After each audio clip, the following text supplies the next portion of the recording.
Oh, happy Monday, y'all. Happy Monday, y'all. Look, I'm not even going to do too much today.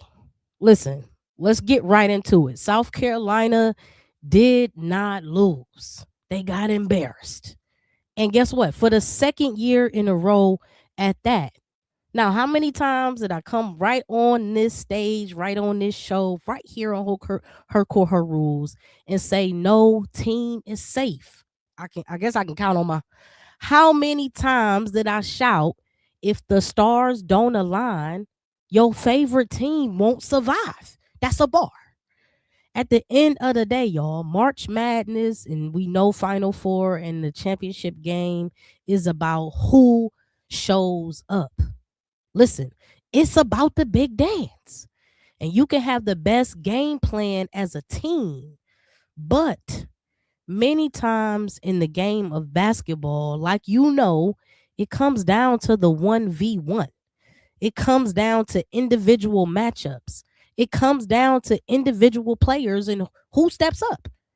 And South Carolina got beat in every single position on the court, from Raven to Tornabees, from Joyce to McDaniels.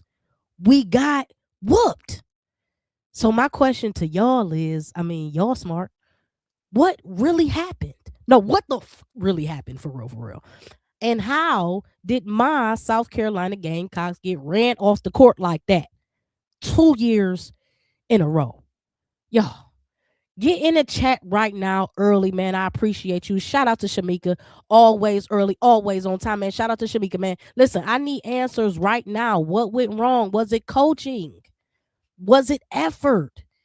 Did UCLA just prove that this season, all year long, they've been the best team flying under our radars? Yet they only lost one game. But for real, nobody really gave them the props that they was going to win it all. Did they just prove a point? Did Cori close? Shout out to Cori Close, because I got a quote from her that we gonna talk about later. Did she make it, in your mind, make you believe that she really is one of those? Let's break it down, y'all. Welcome back. Welcome back. Welcome back to Her Core, Her Rules, man. This is the realest women's basketball breakdown on the net. And this is the only place where hoops meet higher perspective. It's your girl, Naja Lee. This is episode 79. I appreciate everybody in the chat pulling up. Shout out to y'all, Shamika, Joe Mama. Yeah, shout out to y'all. I appreciate everybody for rocking with me all season long, man. We've been talking about this game since the beginning of November, for real. We've been talking about the Final Four, who was going to be in it. So I shout out to y'all for rocking with me all season long, man. It's been a roller coaster of a season, but we kept it trio. We held it down from November to April. We not stopping here. We gonna keep it rolling. We gonna roll right into the draft. We gonna roll right into this crazy free agency in the WWE. That's what I'm about to say. In the WNBA. And then we gonna cover the WNBA, how we do it on her court, her rules. We gonna do it the HCHR way. You feel me? So be sure to hit that like, hit that subscribe, turn on the notifications. Make sure you never miss a live, because we turn up over here. You feel me? Y'all already know how we do it, how we get down. Each and every episode is powered by none other than Free Your Lens, the illest lifestyle brand on the map. Learn all about the movement at freeyourlens.com, man. We about to get right into, listen, shout out to y'all with the comments. We getting right into the comments. Okay, because you know how I feel about the chat. Y'all know how I feel about the chat. We connected. We locked in. Let's get right into it. Shamika said, watching that championship game broke my heart, man. South Carolina just didn't show up. Okot and Joyce completely choked. The guards tried, but they could not compete with those bigs. Shout out to you, Shamika. Joe Mama, UCLA proved they were the better team. Good evening. Good evening to you, man. Good evening to you, man. Peace and freedom, all y'all, man. Again, happy Monday. Happy Monday. UCLA was definitely the better team. All the time. Facts.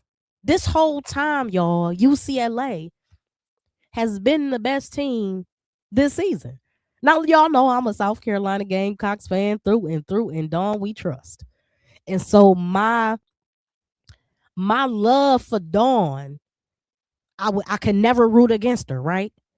So of course I'm gonna be Team Dawn, Team Dawn, Team Dawn. I don't care what she trotting out on the court. But it didn't take me long. I was 5 minutes into the first quarter and understood, oh, this game is over with. This game over with. Your mama says, speak. Shamika says, no, I think she just had some determined super seniors for sure. Let me tell you something. We know the value of senior leadership, and you multiply that by 6. Come on, man. It's just some things that you just can't really compete with. 6 seniors with experience showed up and wanted it more. Many of these seniors have legacies at other schools because most of them transfers, right? So many of these seniors then did work, did damage at other schools, then came over here like, okay, yeah, let's go for the big one. Let's go for the big one. Shamika said, got my heart broken 2 days in a row. Angel is leaving Chicago. Chicago sky is down bad. Now we might hop into the WNBA a little bit. I be trying to ride it all the way out into the draft before I really start talking about WNBA. But Lord knows, when I made last year, I made an episode saying free Angel. And Lord, the basketball gods heard my cries and my prayers. Free Angel. Angel is free. Free Angel until it's backward. Angel is free. Shout out to Angel. Do it for the dream. Boy. I'm not going to get too excited yet because I want to see what else is going on in free agency because I don't know a whole lot of moving parts. But I'm excited. Welcome back, Keontae. Welcome back. What it do, fam? Peace and freedom, bro. Peace and freedom. Passing through. What up, what up? Peace and freedom, man and family. Pulling up to the reunion. Y'all know how we do it every Monday at 6 p.m. We right here. What y'all doing? Y'all should be right here at 6 p.m. UCLA beat everybody. And now we got to talk about the first loss to Texas. Damn, was that fluke? Texas for real, for real. Is Texas just a regular season team? Y'all tell me. Y'all tell me. We'll talk about it later. We had 2 different teams, and Dawn was trying different lineups in defense. Our defense fuels our offense, and shots were not falling. Now, shout out to you because you actually left that comment or a similar comment when I made a post on Sunday during the game, and I'm like, what am I watching? I can't even understand it. And you may had a similar post, and we're gonna go to your comment as well because we got to talk about all these things. Welcome back to Her Core, Her Rules, Cool Running. South Carolina didn't have a hard schedule playing back to back. We saw that happen versus Texas after playing LSU. Yeah, I would agree. UCLA actually have been good all year and they flew under the radar for sure. Cori had a plan and they executed well. Yo, and that's the thing. I mentioned it earlier, right? You can have the best game plan as a coach, but it comes down to individual execution. And one thing that I always say over here, it's a difference between knowing the game plan and understanding the assignment. And South Carolina, the players on the court did not understand the assignment. They whatever the game plan was, whatever. But the assignment was to win your position. See, when you have a team game, this ain't we not Coco Golf. This ain't pow. This ain't a volley back and forth. No, this is a team game. But at the end of the day, you gotta win your position, right? Tessa did the best that she could to win her position. Still got outplayed, right? But she tried. Boy, did she try. Every other position, though, I'm sorry. It just didn't. Let's go back to the comments. Hold on. I knew they were going to win this year. Gabs wanted this so badly, and Lauren Best did her thing. Shout out to you, UCLA Blue Gold Sergio. Welcome to Her Core, Her Rules. I don't believe I've seen you here before. you might be a first timer. So I appreciate you pulling up. Appreciate you pulling up with that Bruins energy. First and foremost, congratulations to you as a fan, as a UCLA fan. Congratulations to the UCLA fan base.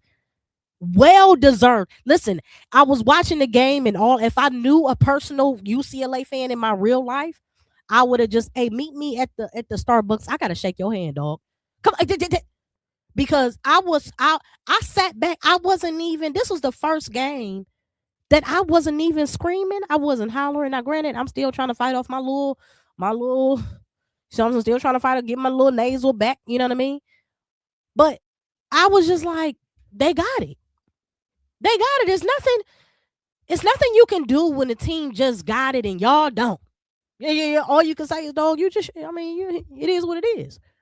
It is what it is. See, I'm a Cavs fan, right? I'm born and raised from Cleveland, right? All those years we played Golden State back to back to back. I mean, we couldn't be mad. For real, we was happy we was there.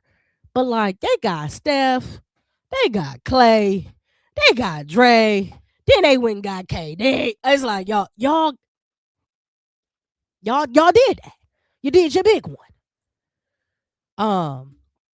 Texas was good, but UCLA was just better. Yeah. I mean, and everybody they played. Now we can speculate to say, and like if they had played UConn, would the outcome have been different?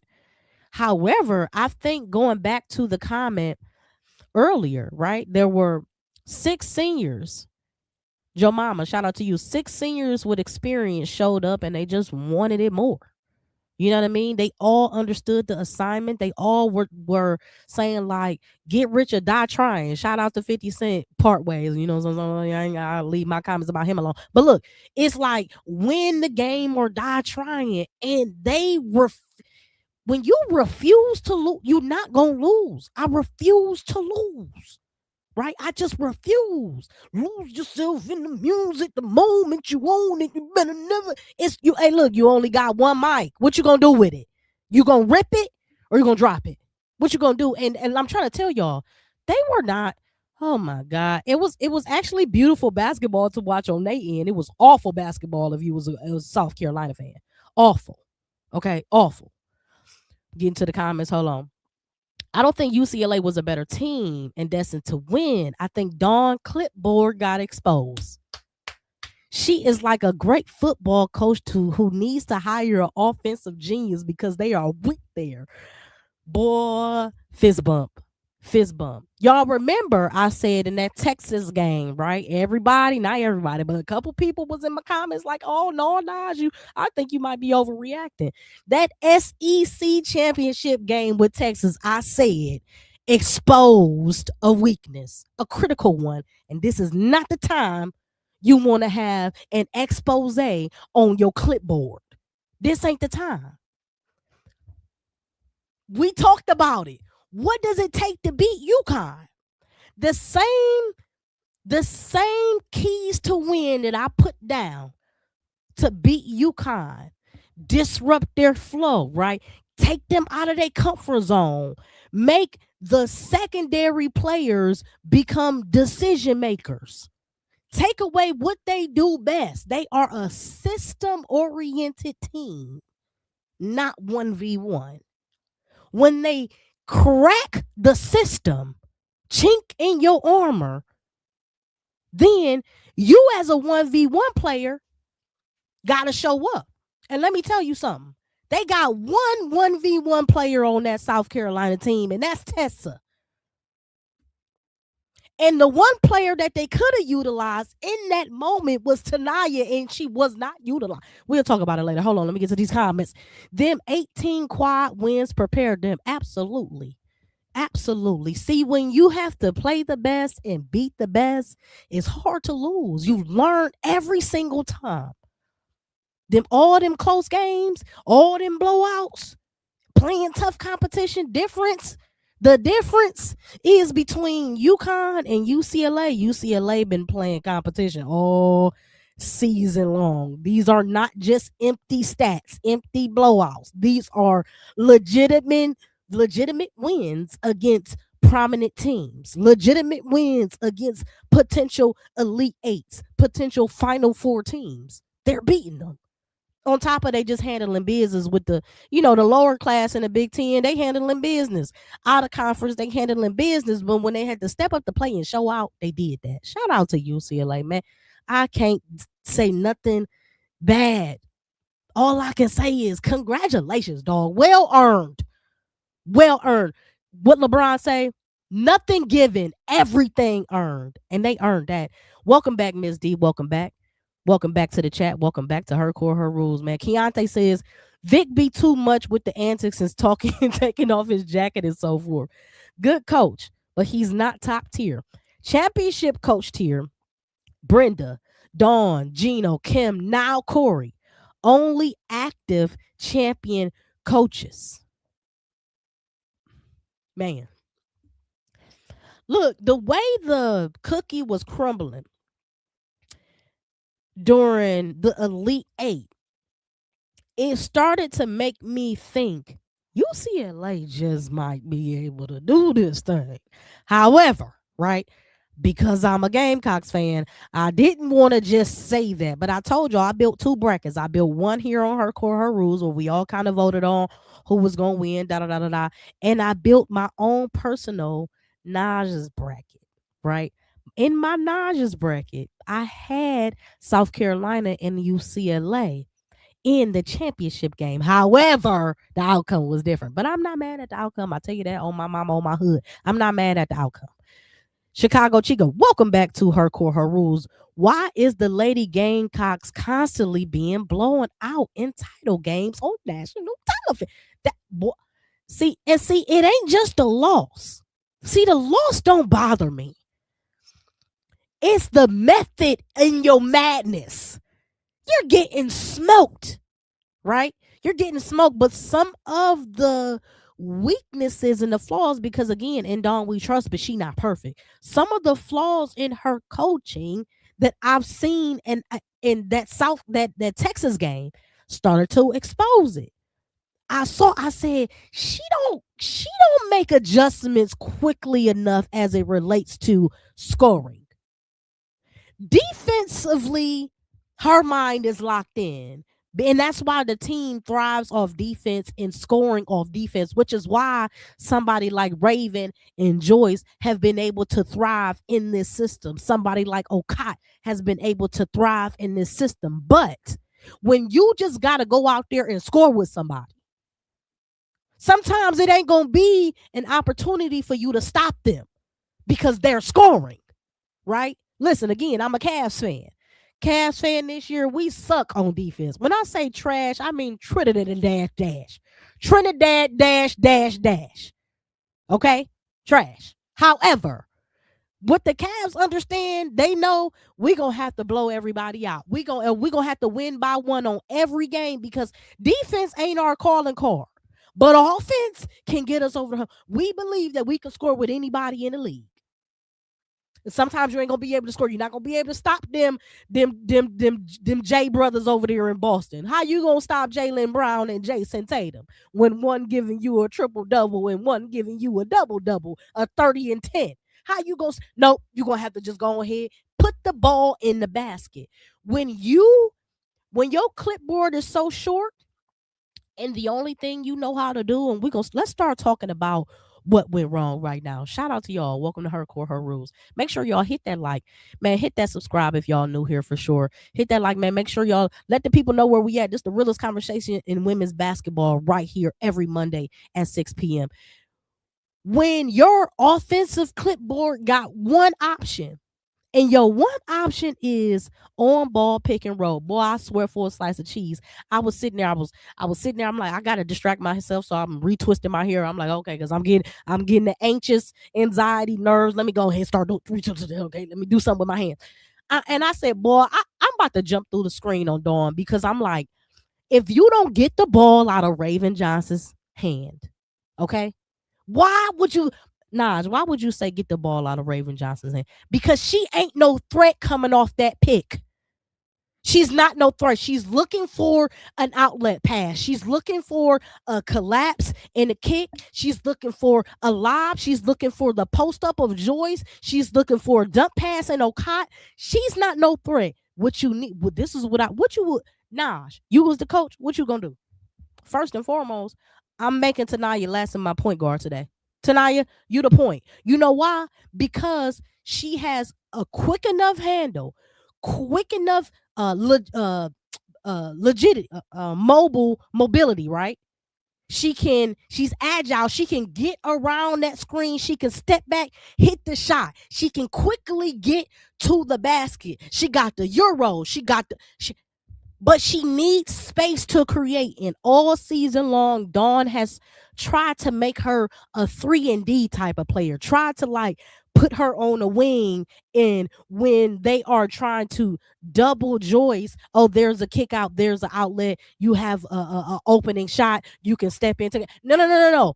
Tanaya Lasson is not that type of person. Remember, she was the leading scorer in the NCAA. What does that mean? That means that baby girl is used to having that ball in her hand. So this is the time when you need to, baby, go back to the blacktop.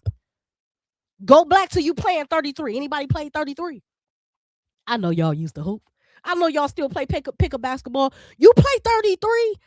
It ain't about no pick and roll. It's every man for themselves. First person to 33, and I'm trying to tell you. And then when don't hit 29. Now you got 3 people checking you. What you gonna do about it? Right? So I'm like, okay, bet. Put Tanaya on the ball.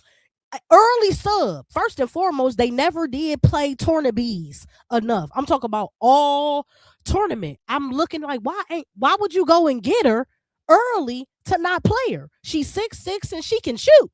Right? Not just shoot, but she needs to get the rhythm. You can't sit her for consecutive games and then play her, you know what I mean? And then all of a sudden, hey, I need you to go in and get big. That ain't how it work. That's not how it work. Maybe some people some people like that. They microwave scorers. But this team, Tessa Thompson, I always say that like the actress. Tessa Johnson is a microwave scorer. Right? But the rest of the team, literally from the top to the bottom, they are rhythm players. And if you don't actively seek out ways to get them involved, you're going to lose them.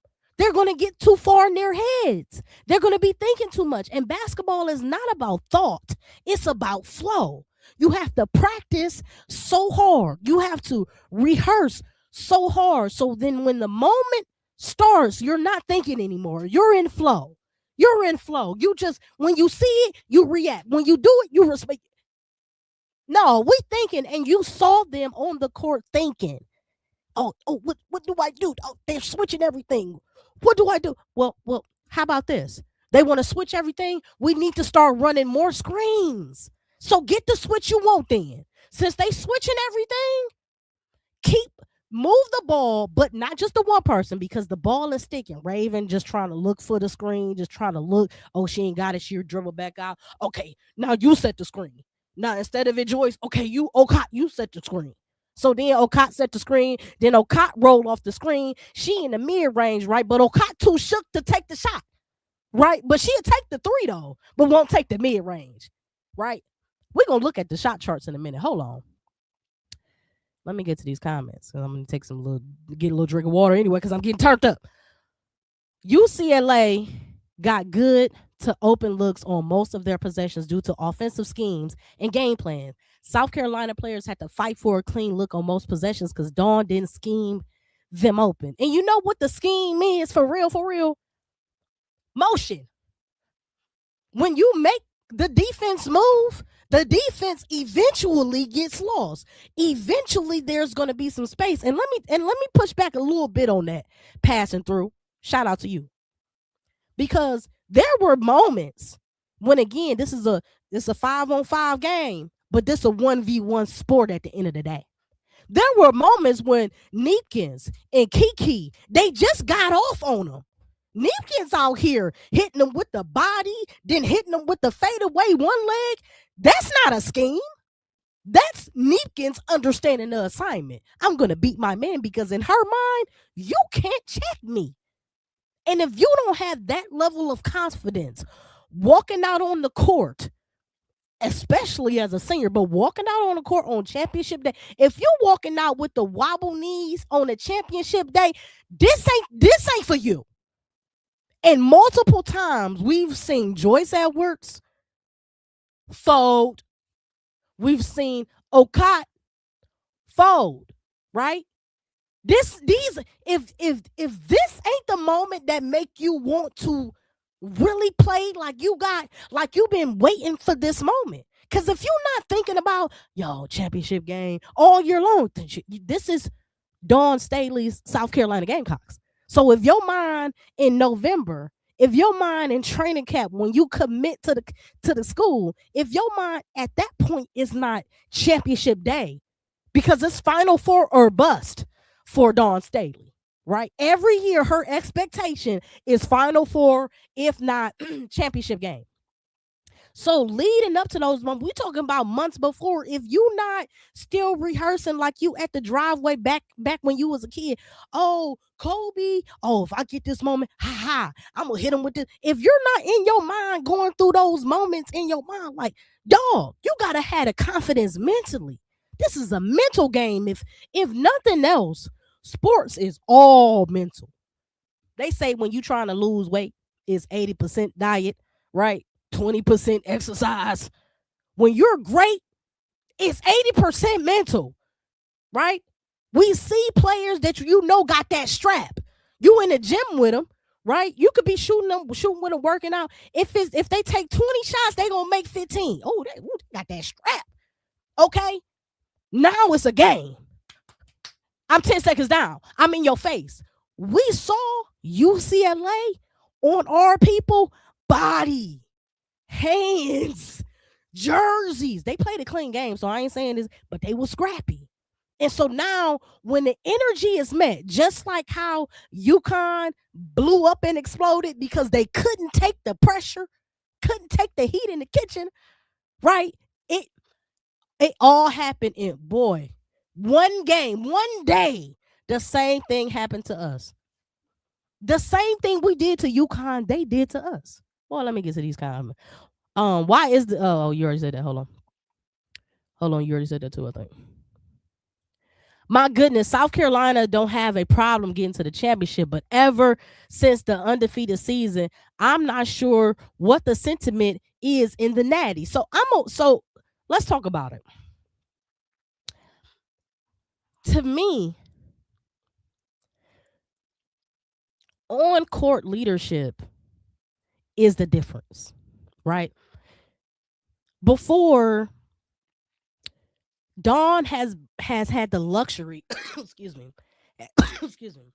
had the luxury of coaching some significant young ladies that were absolutely fearless.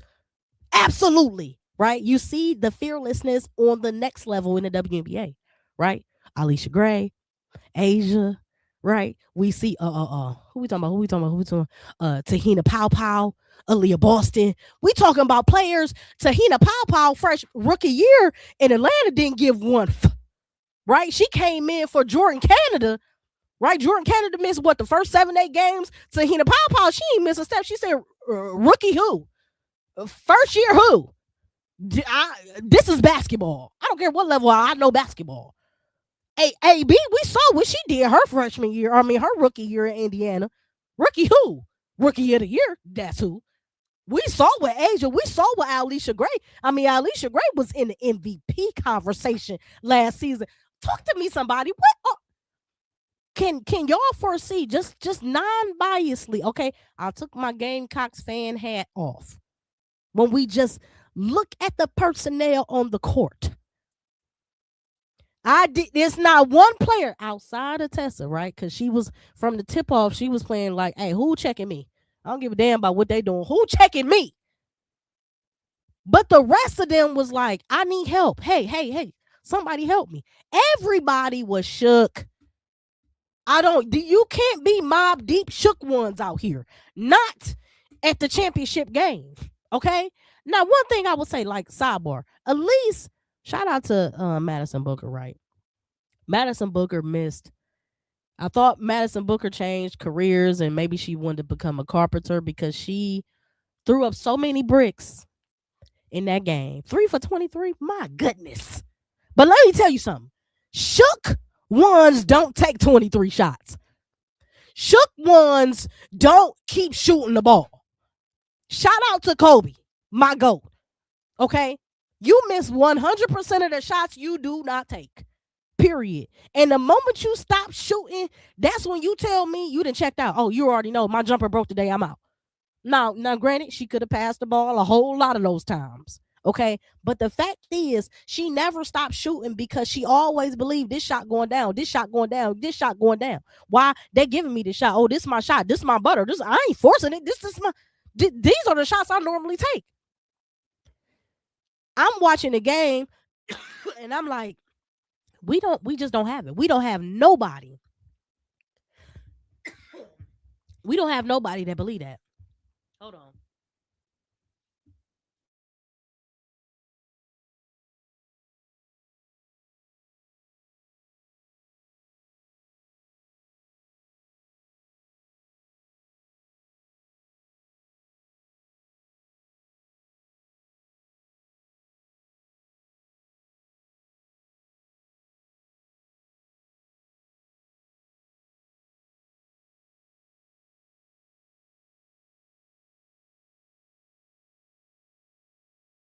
I told you I'm still trying to bounce back from this little cold, boy.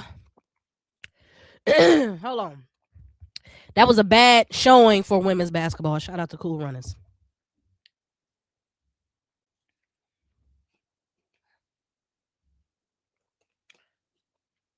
Shout out to UCLA. This is their first championship in NCAA history. Well earned, well deserved. No, it wouldn't be different. 100 of the points was scored by seniors. Absolutely. Absolutely. I mean, they showed us in multiple ways that they were just more ready for the moment. They were just more poised, right? They were just more composed, more focused, and more confident. And again, this game is mental. It's about your approach mentally to the game. And I feel like South Carolina expended so much energy physically, mentally, emotionally, pre, during, and post the UConn game. And they just didn't have it. They just didn't have enough for UCLA. No, I'm not here that Golden State comparison. Lassen's supposed to be a scorer. Okay, so let's talk about it.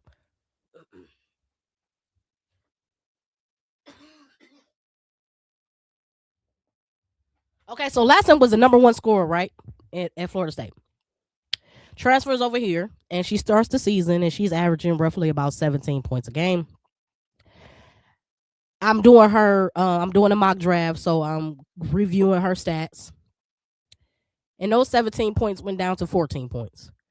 And in the tournament, I mean, she just didn't have it, right? She didn't have it, but it was kind of all year though. She just wasn't the same Latson that we saw before, nor did she give us enough spark of that consistently for me to believe that she was still that person. A little bit about of that is the system, right? And it's a reason why I said that as much as I love AZ Fudd is who she is because the system she's in. The moment there's a crack in that system and the moment you gotta force her out of her comfort zone, she looks regular, right? It's a whole lot of girls that can shoot. Being a good shooter is not like, oh, she's a good shooter. Can you get open? Can you shoot when it's 2-3 people chasing you? Can you shoot when you gotta break the play, right? Can you create your own shot at moments? When these things are question marks and question marks and question marks, it becomes there's doubt left in my mind. With Latson, like Cool Running said, she's supposed to be a knockdown scorer, not catch and shoot player. In this system, I felt like she was trying to be made a catch and shoot player. That's not her game. That's not her game. So if she's a scorer but don't have the ball in her hands with enough space, we're not talking about block, because she normally gets the ball either in fast break, pickpockets, transition offense or whatever. That's the most space she gets when she has the ball. Outside of that, okay, she is a dump off person on the court. That's ineffective offense when you understand your personnel. She is not Bree Hall, okay? She is Tanaya Latson. And if I got Tanaya Latson on my team, okay, especially when they didn't already went up 12 points, hey, baby, we about to make this street ball. Go get me 2 buckets real quick. That's how you do that. You put her in charge. Go get me some points. Because there are moments we watch the WNBA. We watch it. There are, before the offensive arrival of Jackie Young. Shout out to J.O. Shout out to Asa. Shout out to Becky Hammond. Before J.O. became this offensive savant that she is, she can score wherever now. You had 2 people on that team that I don't give a damn what goes on. You can dump it down to Asia or you can let Chelsea work. Okay? I don't care what's going on. You got 2 outlets. You got one in the post, mid post, high post, wherever she at. And you got Chelsea. Right? Chelsea can hit you with the step backs. Chelsea can put you in the post. And y'all was telling me that, oh, Raven like a little Chelsea Gray. I said, on what planet do y'all think Raven Johnson and Chelsea Gray need to be in the same sentence? What planet? Can't be this one. Because at any moment, on all levels, in any league, with any team, Chelsea Gray has been known, I'm Mrs. Go and get a bucket. And on this here South Carolina Gamecocks, they just didn't have that. We seen Kiki Rice go get a bucket, right? We seen Nika's got several of those. We seen Hawkins go get a bucket. Several. Man, what? I always said this. The only team I'm worried about beating UConn was South Carolina. UConn, I truly believe, will have beaten UCLA. And that's why Cori never complained about being the number 2 seed, to avoid UConn until the championship. Hold on, though. But the way UCLA played South Carolina, if all them starters did what they did, they was going to smoke UConn too. I ain't going to hold you. Because UConn is on the defensive side, they were a little bit smaller. What's always impressive to me about UCLA is they've always been bigger. From guards, Kiki's big, right? Hawkins, she might not be as tall, right? But she plays bigger than her size. She was bodying up Tessa. Body. Boom, dribble, boom. I'm like, where the weight room at? Why all of a sudden we look like we can't hold down water? What's going on here? I was so confused. You have to take it to South Carolina, TO win period to win period. Oh yeah, you got to take it to South Carolina to win period. Absolutely. You have to play hard. You have to play strong. You have to play physical. You have to dominate, even if you're not shooting well. Here's the tea. That was a pretty clean game. It wasn't a ton of like a bunch of calls, like, free throws and this, that, and the third. Let's look into the stats, team stats. It was pretty balanced overall, but like at the end of the day, like they just played harder. And the same thing that, again, South Carolina did to UConn, play harder. The same thing that Texas did to South Carolina, play harder. That's what happened. Let's be real. UConn, since last year, was 54-1. and lost in the tourney. One and done. UConn beat themselves, shot poorly, and made it's a make or miss league. And to a certain extent, I do agree with that. It's definitely a make or miss league.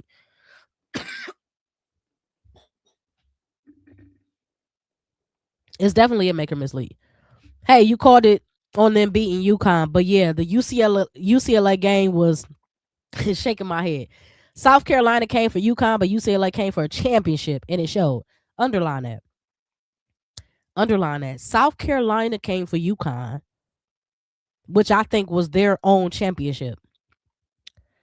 I think Dawn was so focused on how do I topple UConn, and I think that would have been the case of anybody who was in on that side of the bracket that had to go through UConn to get to the championship.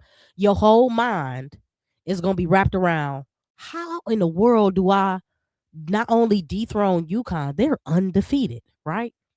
They have the Naismith Player of the Year. They have arguably the best catch and shoot player in the country, right?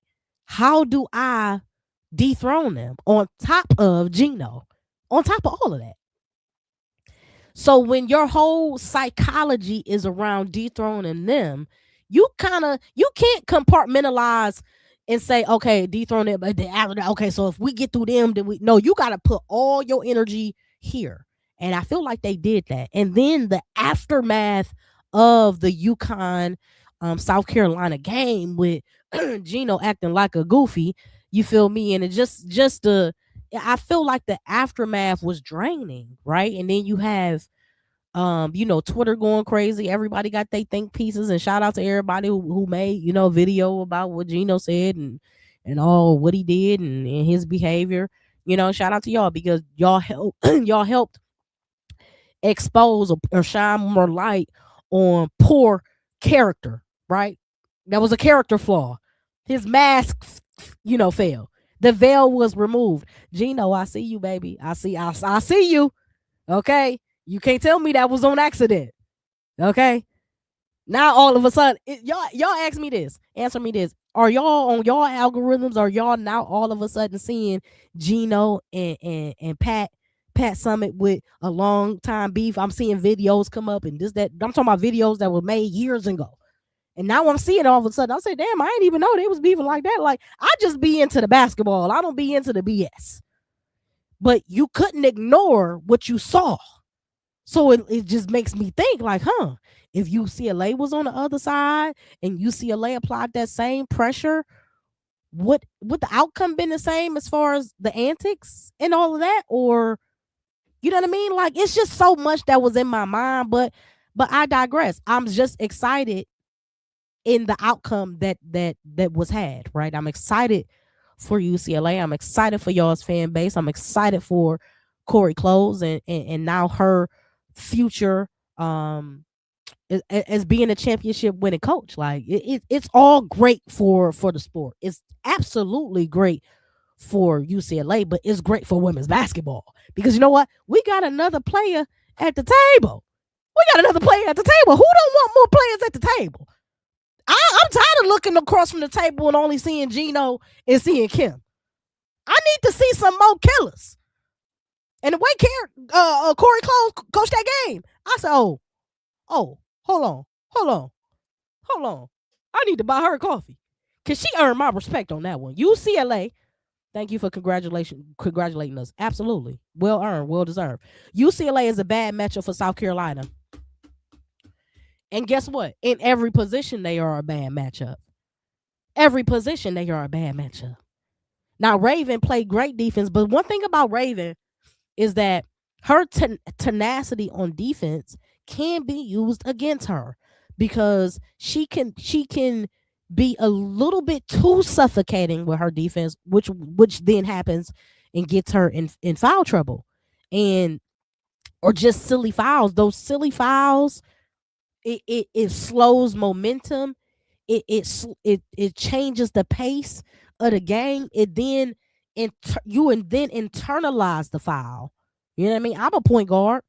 I've never been a point guard on that high of a level, but I'm a point guard, and I understand when you want to make sure that they feel you, But when you have one to too many touchy fouls, especially if you seeing a ref and you like, that wasn't no foul. We was both going after the ball.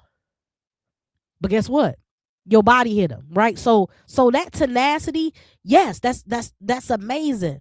But when you don't have that same energy on the offensive side, what? Okay, so you just, it's like Rory Harmon. Shout out to Rory Harmon. But Rory Harmon could be a pit bull all she wants to, but if you can't put those points up, you're gonna cost us. Late in the Texas versus UCLA game, Vic called a play where Jordan Lee ran the baseline through 2 screens and hit a wide open 3. It showed me Vic would rather lose than run more 3-point plays. Just stubborn. Now, see, that play is usually the play that he runs for Madison Booker, right? But she wasn't hitting those. And he started to make adjustments, but he just made them way too late. I agree. It's not that they lost. It's how they lost. They're getting spanked, and that's not cute. It's unbecoming. And I think it's part out coaching, right? It's part Dawn not having an offensive flair outside of when South Carolina has their best offense, is when they have better 1v1 players. Think about it. The years that we won it all, look at the 1v1s we had. There was no stopping the Leah Boston. There was Tahina Powell she was getting whatever she wanted. Right? We know Asia. You know what I'm saying? You had Asia, you had Alicia, you feel me? So there is a lot, and when you don't really have that to lean on, especially not just the personnel, but when you don't have the dog to lean on, right? The offensive dog. Give me the rock.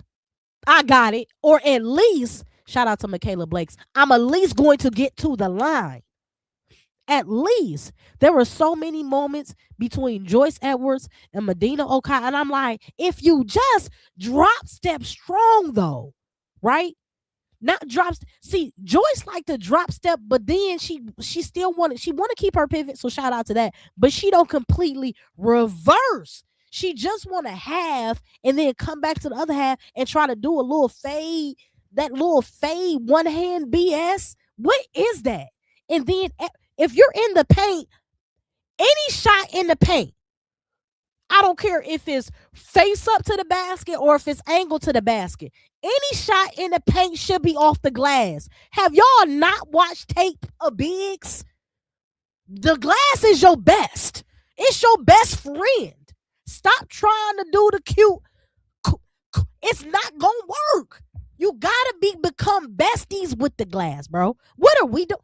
Boy, fun fact, most teams who beat UConn in the Final Four lose in the Natty. Oh, God. See, shout out to Farrell. Welcome back to Her Core, Her Rule. One thing about Farrell, I'll tell you, that's my stat guy. Always going to drop a stat on your dome. And you know why? Because like we said, you got to exert so much willpower to beat that UConn team. You're going to blow 3 tires in the next game. You're going to be waiting on the curb for AAA, and we know AAA take 22 hours to come get to you. The game is over. Give the nets to somebody else. We would have had a better shot against Texas. Absolutely. I mean, yeah, I thought it was going to be a SEC rematch. I would have loved for that to be, but UCLA dominated Texas just like they dominated South Carolina. Lauren Betts greatly improved from her freshman year at Stanford to now. She was ready for the moment. She in this tournament, she was complaining about a foul call, especially in the finals. I mean, Lauren Betts was very impressive all tournament long. Just her senior year, I still want to see a little bit more development in her post up, but I think my expectations of post moves is just really high, because why can't you pivot face the basket?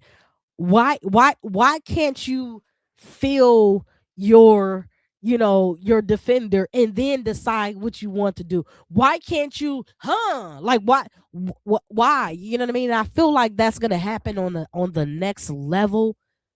But in my mind, if you want to be the best in your position, then master your position. You should have the left and the right. You should have drop step from the left, drop step from the right. You should have hook. You should have hook. You feel me? You don't need Euros. I don't need my center to be like, oh yeah, I'm cold on the three. That's cool. But what you doing on the block? What your mid range look like? I'm looking at Okot shook, scared to take the wide open midi, scared to take it. If she wasn't so scared to take it, it would have loosened up the offense. But she shook. And then Dawn put in Tornabees. Tornabees ain't got enough rhythm. She ain't been playing. So she not scared to take it, but she rusty. She rusty. So once you miss your first 2 or 3 shots, now you in your head. It's championship. So now you think, damn, if I miss this, I'm gonna get yanked. And that's what happened. If I miss this, I'm gonna get, you feel me? So now it's consequential to when you miss a shot. Versus you can have Joyce Edwards breaking up the whole thing. Oh, she's still in it though. Boy, I tell you. She didn't complain about one foul call. No, she didn't. She just got down there and got big. You know what I'm saying? UCLA coach Cori was at Storrs, Connecticut at Geno practice years ago to learn how to win. She got some game from the best. Go watch her comments from last year before playing UConn. We're gonna pull up some comments she said today too. I mean, hey, didn't Miss Ralph, Coach Ralph for Vanderbilt, Coach of the Year, learn under Geno? You feel me? I mean, I can't take nothing away from Geno, even though he kind of like showed me like, oh, you kind of like a little sucker for real. But don't mean still the Geno and the Geno stand for genius. He's still a basketball genius. He's a basketball icon. If any coach don't want to like tap into his intellect on the court, how he manages his players, how he breathes life into his players, breathes confidence into his players. Look at what Keones was doing as a freshman. Now, granted, she played, professional basketball in France, but look at the confidence though, right?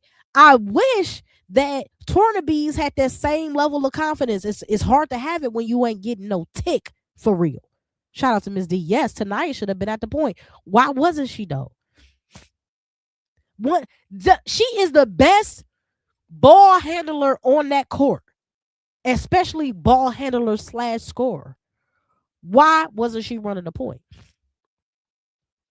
Again, I'm a Cavs fan, right? There are multiple times where Donovan Mitchell, who's a lights out shooting guard, right? Top 3 shooting guard in the league right now, in my opinion, right? Outside of Anthony Edwards and some people. But Donovan, he's my guy. There are moments pre-James Harden where he had to run the point. Why? You ain't getting no other scoring away. We can't get the ball down the court. We can't get no penetration in the paint. Put the ball in your best scorer's hand and let them work, right? We wasn't doing that. Hold on. Tanaya and Makir should have been in the game the whole game. I was wondering that too. I was like, yo, why? This is not the game. Shout out to Shamika. This ain't the game where people need to rest.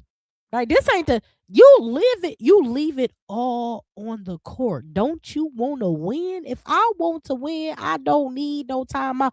I have my timeout in between quarters. I'll have my timeout during halftime. I'm not coming off this court. We seen Paige play all game. We seen Sheridan played all game, right? And you gonna have to pull unless I can't breathe like Lauren Betts. Something in my throat can't breathe. Unless Michael Jordan flu game me. I'm out here. What we doing? I'm Kobe with the torn Achilles at the free throw line. I'm AI. I got bandages. I got tape. I'm out here. Because what else I got to do? Haven't I been training for this my whole life? Also, I'm a senior. Ain't my draft pick on the line? When I did, hold on. When I did a mock draft in November, Tanaya Latson was supposed to be a top 10 draft pick. Based on this performance in the tournament, I don't even know if she's going to be a top 15 draft pick right now. You know why? Because all those Bruins, right? All of their draft stock just went up. Lauren Betts was a top 4 draft pick. Lauren Betts probably went up to number 1, if not 2. What? Okay. UConn missed too many wide open shots against South Carolina. If they make half of those shots, they win that game or at least take it to overtime. They missed a lot of shots. But they missed a lot of shots because of the physicality of the game. Here's the thing. If you are a team that's built off 3-and-D, catch and shoot, right?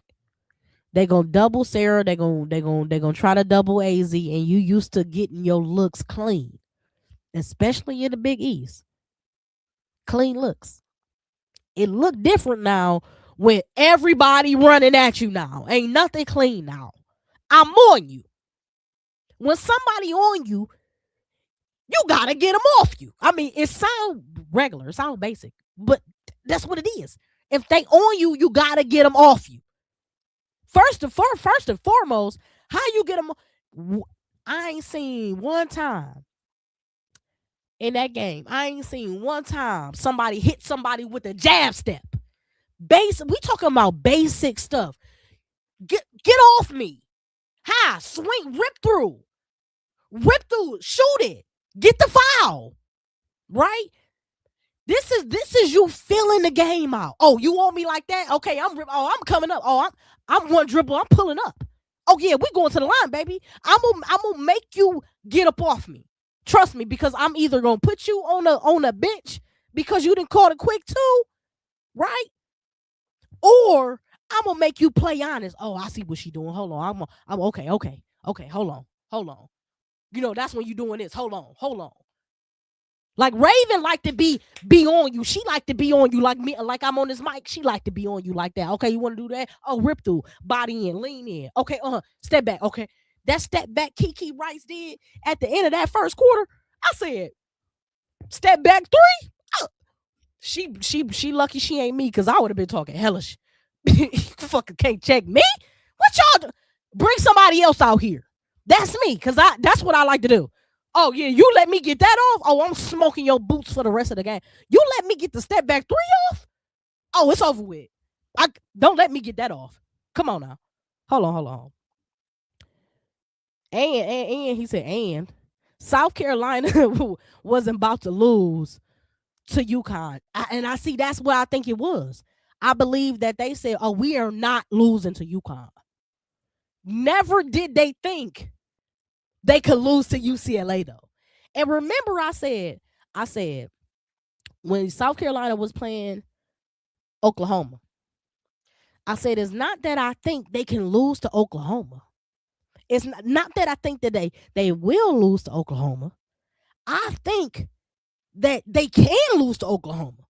Why? Because I'm putting respect on everybody, because this is the most even this tournament has been in recent years. Most of these teams looked about even, right? You had some exceptional teams, what we thought, but again, I wasn't. That UConn Big East thing was in the back of my mind. I'm like, they kind of, they beat up on a couple little people, but you feel me? Okay, they beat up on Vandy and they beat up on Notre Dame, but you feel me? The best competition they had this year, the first and the best, was South Carolina. We seen what happened, right? But on the flip side, South Carolina took UCLA lightly. They took them light. I think the respect wasn't paid to Coach Close. I don't think it was the personnel. I think that if it's coach versus coach, who in their world, I think I asked this in the chat. If it's Dawn versus Cori, who you got? Right? Y'all remember the show Mad TV, Celebrity Deathmatch, or whatever? If it's them two in the ring, who you got? I got Dawn. North Philly, what we doing? 215, what's up? Cori said, Y'all think I'm over here on this sideline hooping and hollering for no reason? Y'all think I ain't got something up my sleeve? Oh my God. Facts. UConn shot poorly, missed wide open shots, played their worst game of the season. Win is go home. It's either win or go home. Everybody else was able to lose in the regular season and fix stuff. Exactly. And because they didn't really have real tests throughout the season, it kind of played to a disadvantage for them, right? They didn't really know, okay, how do we adjust when it get like this? They ain't had no close games. Oh, what? They really had smoke with like Butler? No. Creighton? No. Ain't no smoke over there. I feel like next year people shouldn't be so timid when it comes to not accepting the invitation to play UConn. You should want to say, even if you think you'll get your ass, play them anyway.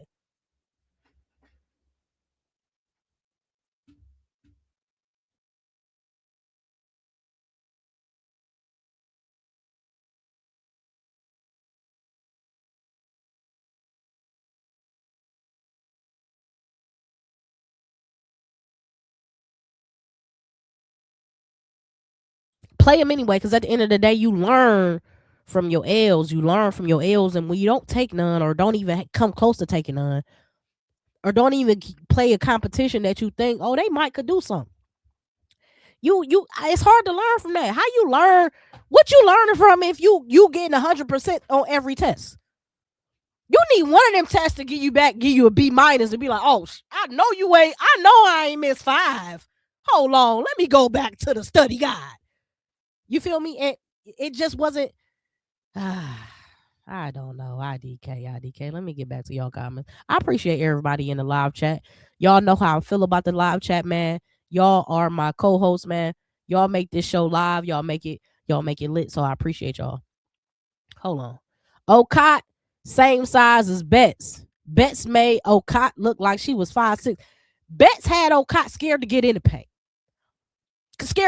Listen, Betts was sagging off Okot. She was mid-range in the paint, sagging off Okot. Okot at the free throw line. Okot looking for the outlet pass. I said, I'm over here. I said, girl, if you don't shoot that ball, because see, now you're making our offense look nasty now, right? Because you don't want to shoot. Would you dare leave Asia open on the free throw line? See, that's the type of intimidation you need to have. I dare you to leave me open. People guarding Caitlin Clark coming across the half court.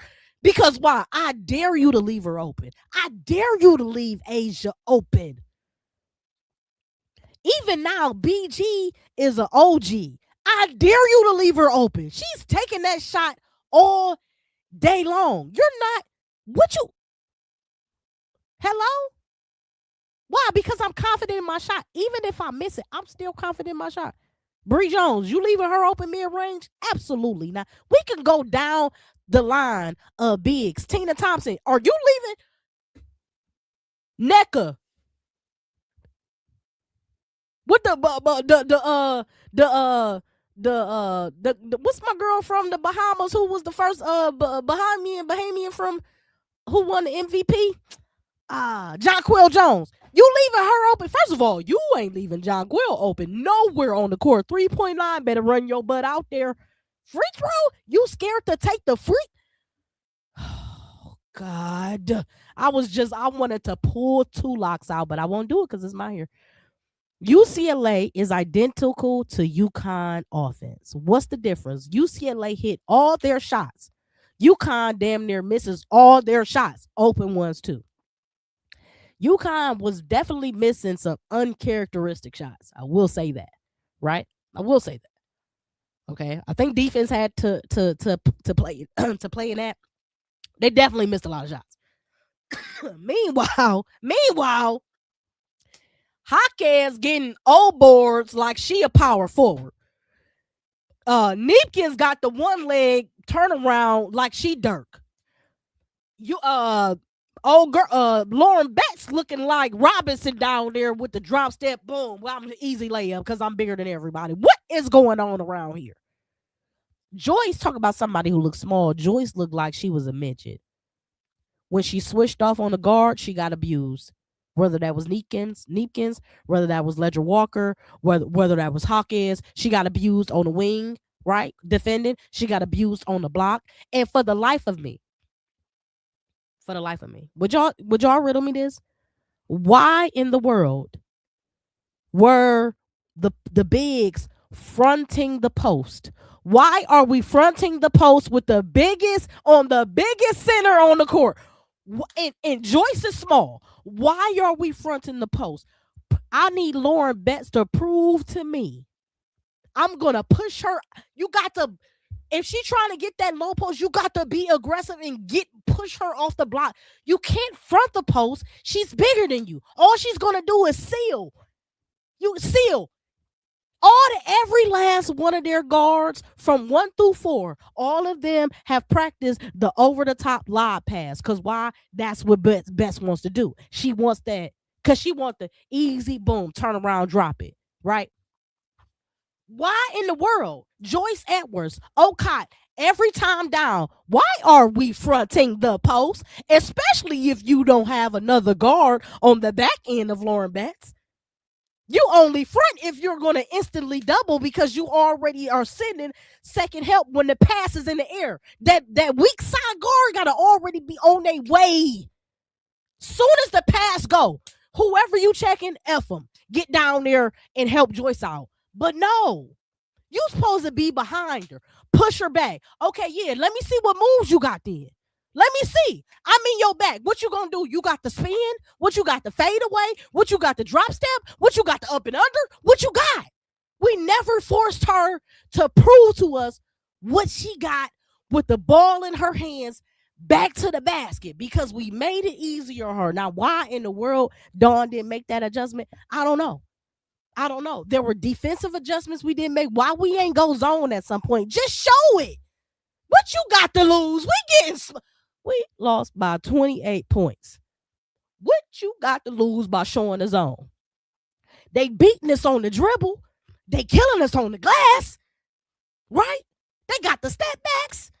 I mean, Neepkins hit so many cold shots, bro, off the one leg. I said, bro, give her a raise. Give her.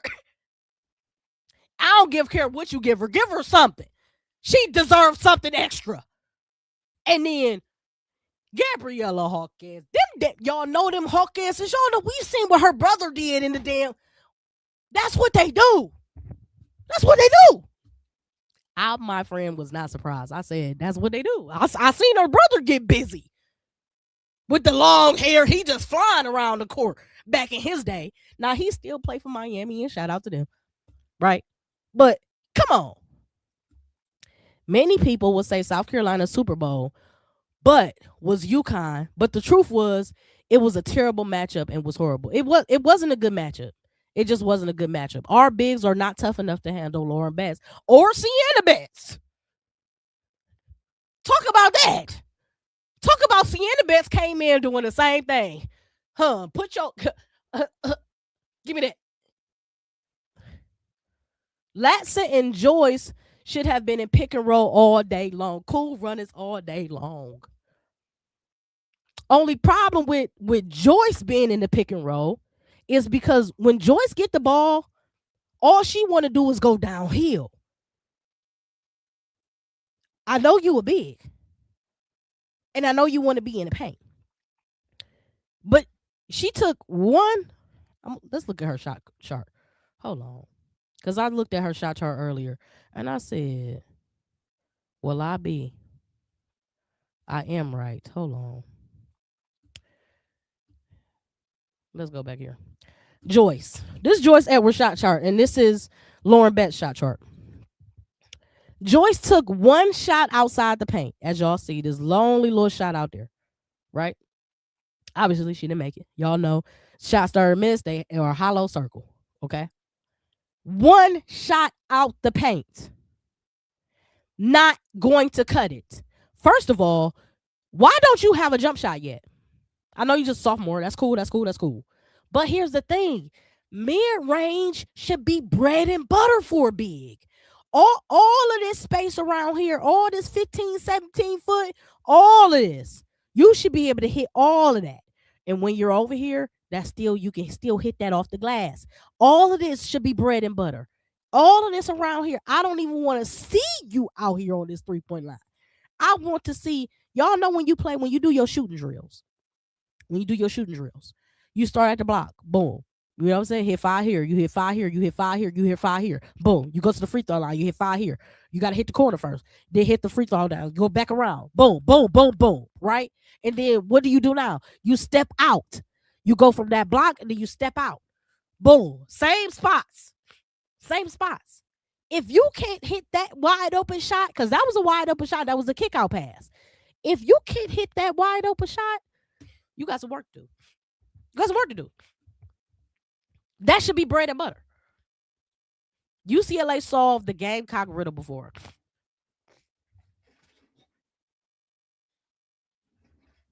UCLA solved the Gamecock riddle before, not very long ago. Remember, shout out to Brian Woods, 9552. Welcome to Her Court, Her Rules. Remember, Bruins faced the Gamecocks in a non-conference game last year, November 2024.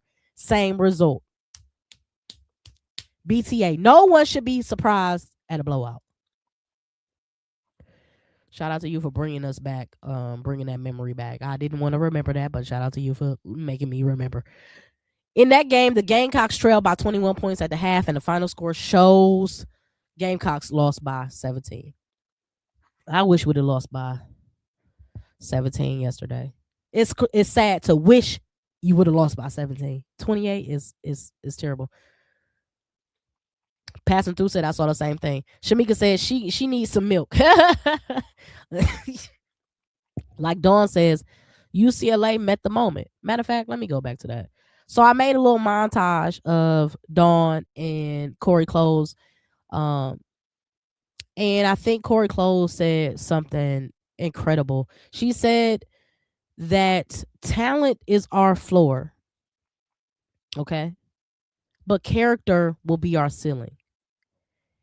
And I don't know about y'all, but when I'm watching the post game, and when she said that, it smacked me. It just smacked me in the face. Talent is our floor. That's our baseline. We gonna have talent, but character, right?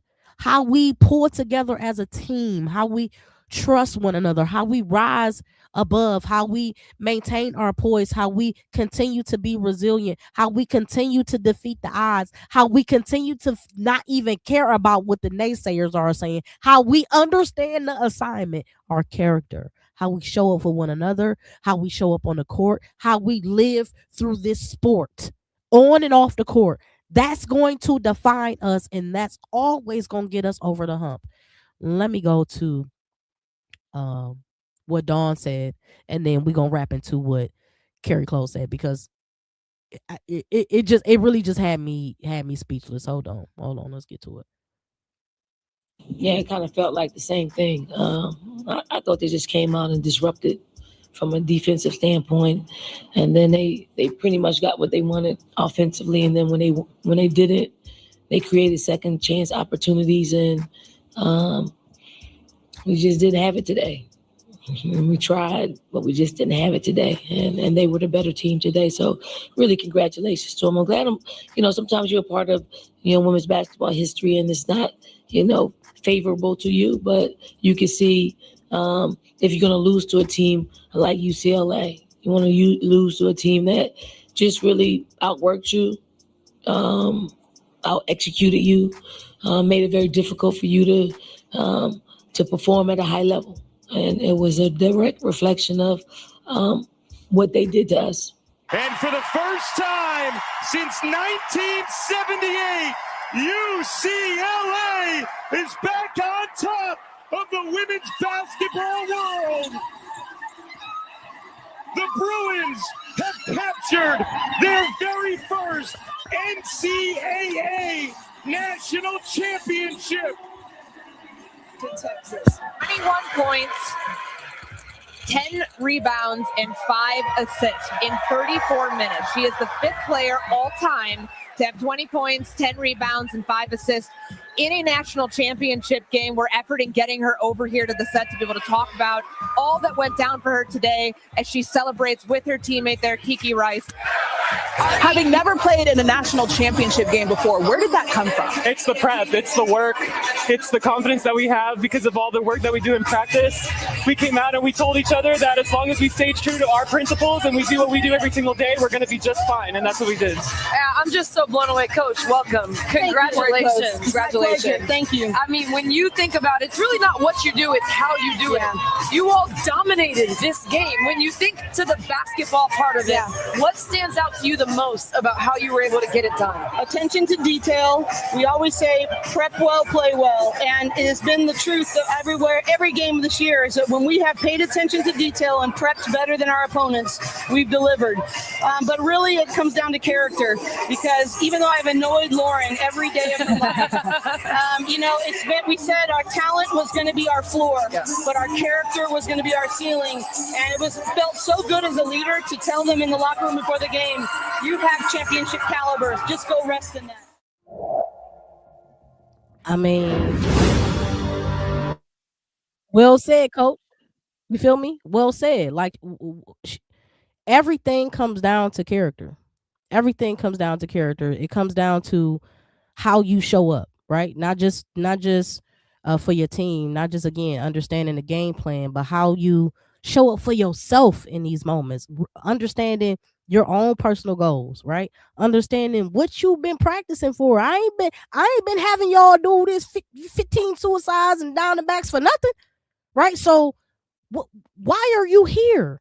And that quote, it touched me as a player, but it touched me as a human, right? Because I feel like that's something that we can use to show up in our lives every single day, right? Your talent on your job, your talent is what got you through the door. Your talent is what got you cold there. What talent is what's got you the most hated on your floor, on your job, or whatever. But your character is what sets you apart.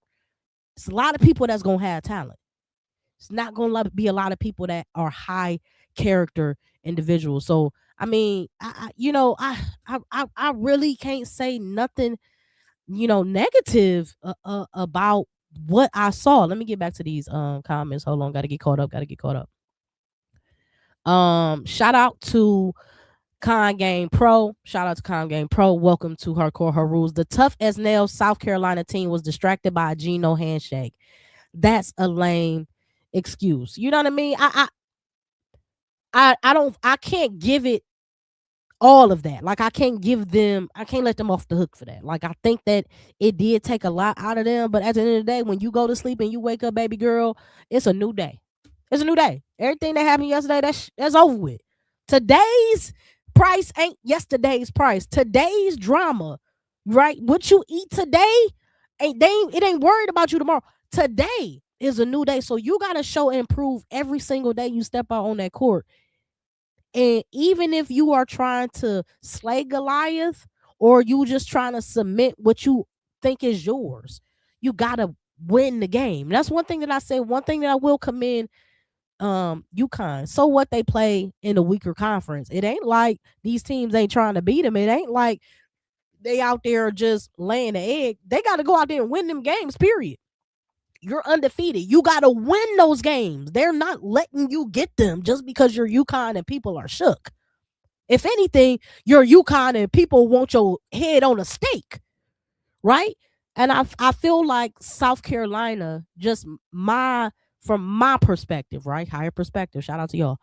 From my perspective, I felt like they approached the game like the game was already won. And anytime you do that, you're going to get smoked. Keontae says, the Big O did an interview and talked about taking the load off of Strong in the post. I can't wait. We needed that in the South Carolina game, but 2 roster spots, we can get 2 seasoned players. Yo, I think this transfer portal gonna be crazy. With a lot of these seniors leaving from a collection of teams. And then, we got Iowa State. We got so many people moving, Tennessee players, everybody moving around. I think this transfer portal gonna get real spooky. Summertime gonna get real spooky. Okay. Kanye Pro. This tournament was defined by missed shots. I can't remember a tournament where the balls bounced funny and the rims hated the basketballs. I can't even disagree. I said, remember when the Texas was playing, not even before they played UCLA. I mean, there have been so many games where I just felt like you can just play like, the little Looney Tunes music in the background, because what am I watching? Why can't nobody hit shots? Now, before this UCLA performance, I was thinking, something really is, like Gino said, something really is wrong with the rims, and something is really deflate gate. Something is going on with these basketballs. But UCLA said, oh, baby, we got wet over here. I don't know what they talking about. I got the one legs. I don't know what they talking about. Step back three. What y'all talking about? Popovich is nice too. Look her up. She's somebody all UConn fans should be excited about. What's her position? Is she let me see. Okay, basketball players.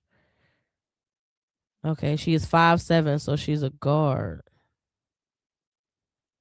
Freshman class. 17-year-old Popovich was named the first league's MVP and best shooter for 2024-2025 season. She helped lead the club to its first Serbian. What she do for Serbia? I guess she is something. She debuted in FIBA in 2021, U16, Women's European Challengers. Okay. One thing about UConn is they're gonna attract those international players, and if anybody coming in the way Keona's came in with just fearlessness and her game, how can you not be excited? I think UCLA would have definitely be UConn this year with the way their seniors showed out, getting the ball in rhythm. In the same spots, off the same actions, being asked to make a play in ways you're comfortable with consistently is everything as a scorer. Tanaya didn't have that luxury. Exactly. And by her being a creator with the rock, she got to have the rock. I know she wanted to play with her bestie, and obviously it worked out well because she got to a championship game to which she would have never got to in Florida State. But it just was never really a good fit. It just was never really a good fit. And I guess, revisionist history, we could look at it differently now because all the games have been played, but here we are. You're the first channel asking and talking about the most important thing. How do you get blown out in back-to-back natties? How? Now, some of the personnel is exactly the same, right? Now, again, y'all riddle me this. Do you think if Malaysia Fulwali was on his team, removed Tanaya, put Fulwali back on his team, right? I'm not even going to consider Chloe, injury. I'm not even going to consider Ashlyn Watkins, whatever. Just as this team as it stands now, do you think they would have got blown out? No. I actually think if Malaysia was on this team this year, I think they would have been a sure win to win it all. Now, again, no team is safe. No team was safe. No team will ever be safe again. But not having that fearless creator, I don't give a dang if I turn the ball over if I'm giving you buckets. They didn't have that, and then like Passon said, this is the time where Dawn needs to recruit an offensive savant on her bench, right? That she can defer to because she got the defense down. So now you need to split it, right? Now you need to split it. Back when Tyronn Lue won the championship for the Cavs, Tyronn Lue was known as a defensive mind. He had to get supplementary help offensively to assist in helping piece together that offense, right? The fluidity and helping to make sure that you can get JR in the right spots, right? That you can utilize Kevin Love in the proper way, that you can maximize a Tristan Thompson, whether it's offensive or defensively, right? You can't be solely focused on defense because there are going to be moments where, again, you just got to score. Got score. It just is what it is.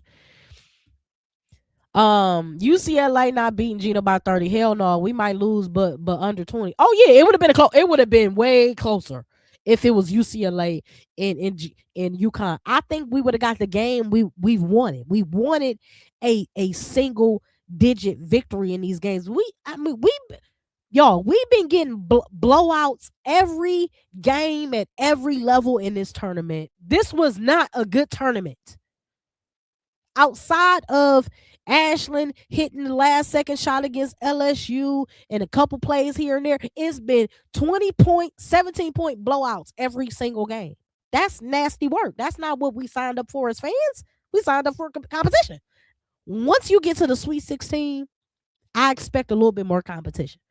I guess when you a 1 seed, it's a little bit of liberty there. But okay, so at least to Elite 8. Come on, guy. Shamika said, and where was Alicia throwing that ball? What was Alicia doing, Tornabees? What? It was rust.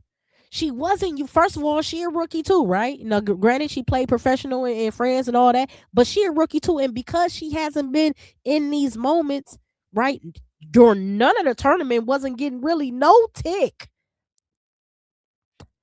You can't just throw it in there and expect a miracle to happen. It's just like, everybody ain't cut like that. I was thinking the same exact thing before the first jump ball of the tourney. I'm sure UCLA was praying to play South Carolina in that title game rather than UConn. I think everybody named Mama wanted to avoid UConn at all costs. South Carolina, because of Dawn, by way of Dawn, and by way of what that team experienced last year, I think they wanted UConn. I think they didn't care at what point they got UConn. They felt like they was going to beat them. It just so happened they got UConn a little bit too early and they spent all their gas money on UConn. They were shooting well. Gianna Neepkins was way better than London Jones. Absolutely. What was London doing over there at USC?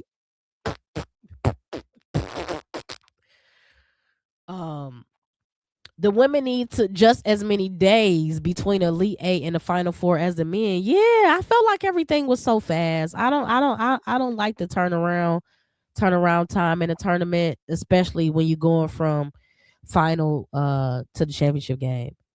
Lisa said, no, you can't say they would have beat UConn because they didn't. And that 5-second BS with Gino and Dawn had nothing to do with it. Dawn even said it had nothing to do with it. I mean, they said it had nothing to do with it, right? And I don't think, did it impact the loss in the extent of the loss? No, because how they showed up, rather that whole little fiasco at the end of the game, how South Carolina showed up in that first quarter, they deserved to get spanked. Absolutely, they deserved it. So, to your point, no, it had nothing to do with the L. But I feel like the morality in the loss, I feel like it probably wouldn't have been such a drastic loss. But again, they just got outplayed in every level. So maybe I'm reaching. Maybe I'm trying to give them a little something. I don't know, man. Shout out to Tessa Love.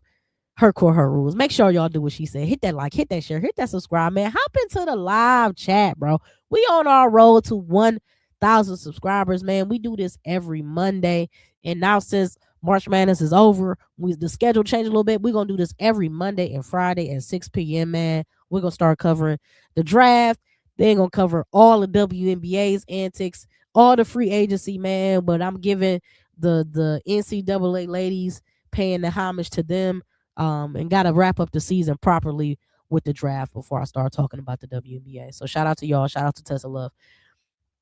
If any of them girls are even online when they are playing the NCAA championship game the next day, that's a problem in itself. You should be locked in, because I bet UCLA was locked in and not online. I bet. I just feel like they were celebrating too early. I felt like South Carolina felt like they won when they beat UConn. No, you just beat UConn.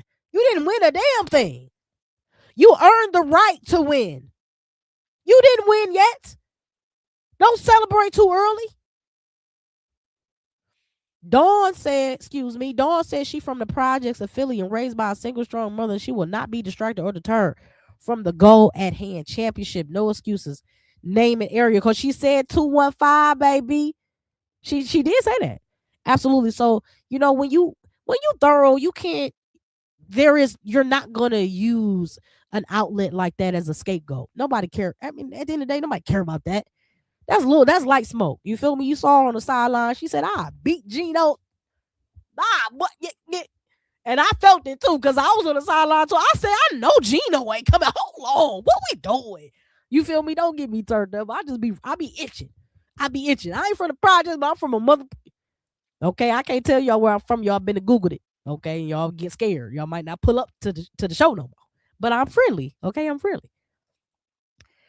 North Philly. If Gino Dawn BS knocked them off that game like that, they was never winning a championship. And I absolutely agree with that. But also, I ain't gonna hold you. They're gonna have to get some dogs in that locker room, because Joyce ain't it. I'm just gonna say it. Y'all heard it here first.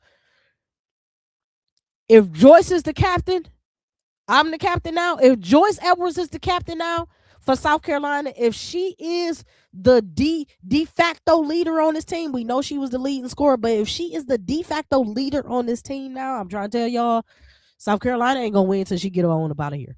Now, Jersey Robinson is coming, and she ain't got a fear. She ain't got a scared bone in her body, and I can't wait. Hold on. They looked all prep, went into UConn and none into UCLA, and that was on Dawn, not Gino. Absolutely. Completely agree. Lauren Betts still had the first half scare and still played the rest of the game. She the only reason she was subbed was because she couldn't breathe. And after that, she went straight back in with the fire. Exactly. She wasn't ducking no smoke. She said Joyce Edwards, Medina Okad, Tornabees. That's all you got.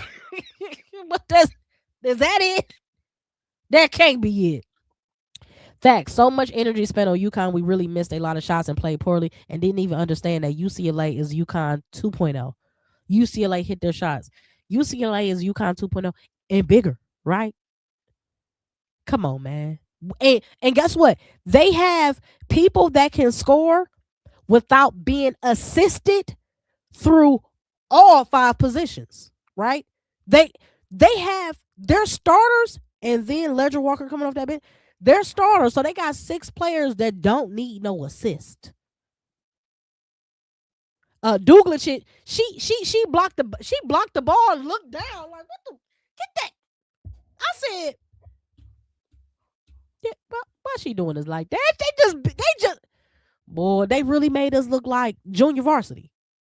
Like, when you play your big sister, you play your big brother, and they like, you think you got game, then you play your big brother, you play your uncle, you be like, yep, they still got it. I mean, they still got it. Hit their shots, blew them out like UConn did last year. UConn hit their shots, then it's another blowout this year. Next year, we play South Carolina in the regular season. It's get back time. Oh, boy. Sarah Strong going to be coming for our neck. But guess what? We're going to have Jersey Robinson, and she with all the smoke. All of it. Here for it. People forgot who AZ is. She was playing in the system because that's what playing at UConn is. The same way Paige was unlocked in the W. AZ will be too, and she will prove all her doubters wrong. Au contraire, my friend. AZ ain't Paige. Paige is a unicorn. Paige is a once-in-a-lifetime type of player, right? Every 15, 20 years, you're going to come across a Paige. We just so happen to get a Paige and a Caitlin like real close up on each other, right? But AZ Fudd is not nowhere near it. And I respectfully, humbly and respectfully, because I do love AZ's game. Not. Paige is running the offense. Running the offense, not waiting for creation to happen to receive and shoot, right? Yes. When things happen, she's running off the ball, she's running off screens, but Paige got the rock in her hand, right? Paige is dictating what's going on out there, not Fudd. So that's the difference. I think she's a great scorer. Yeah, but you're not, to me, Fudd is not a franchise player. I think Fudd would be, in my opinion, Fudd is like Klay Thompson. And Klay Thompson is the shit. So it's no slight. But you're not building a team around Klay. Clay is the perfect Robin to the perfect Batman. Right? You're not saying draft Clay, build around him. You saying that around Steph though. I think that's the difference, right? It's just like Kyrie. Kyrie is phenomenal, but it ain't been one team built around Kyrie. Not a one. They kind of tried it in Boston a little bit, but they already had pieces there. Not a one. So I think that's the difference. I think Paige is your franchise, your foundation, and you get her, and then you figure out what she needs. What she needs is a FUD, right? But you ain't saying gotta get AZ, and then we go and go pick out the draft, and we go moving free agents, and we go build the team around her. Nah, she's the perfect piece on the perfect team. Because think about it, if AZ is on a terrible team, she gonna look bad. I promise y'all. If AZ is on a terrible team, she's not gonna look that good. I promise y'all. And I would hope to be wrong. I've been watching basketball way too long though. I'm usually not wrong with these things, but I wouldn't mind being wrong. I think South Carolina was too emotional at the UConn game, and they came out flat. I think they came out flat. I think they were emotional. I think they came out flat, and I also just think they used all they had to overcome UConn, and I think they didn't have enough in the mental tank to overcome UCLA at that as well. South Carolina. Let me get back to these this stat here. Hold on. South Carolina shot 22 free throws to UConn 6, I think. Them reps from South Carolina, the reps of South Carolina versus UCLA game were having none of that. So here's the thing. When y'all watch the first half of the UConn South Carolina game, I felt that South Carolina wasn't getting no calls, right? And then the calls definitely started to, the whistles definitely started to blow in their favor in the second half. But the first half, I felt like they wasn't getting nothing. You know what I mean? Again, revisionist history, but that just was my honest, live take when I was watching the game. But in this game, the free throws, South Carolina took 17 free throws, and UCLA took 13 free throws. Now, here's the thing. South Carolina didn't attack the basket with the intention to get a free throw.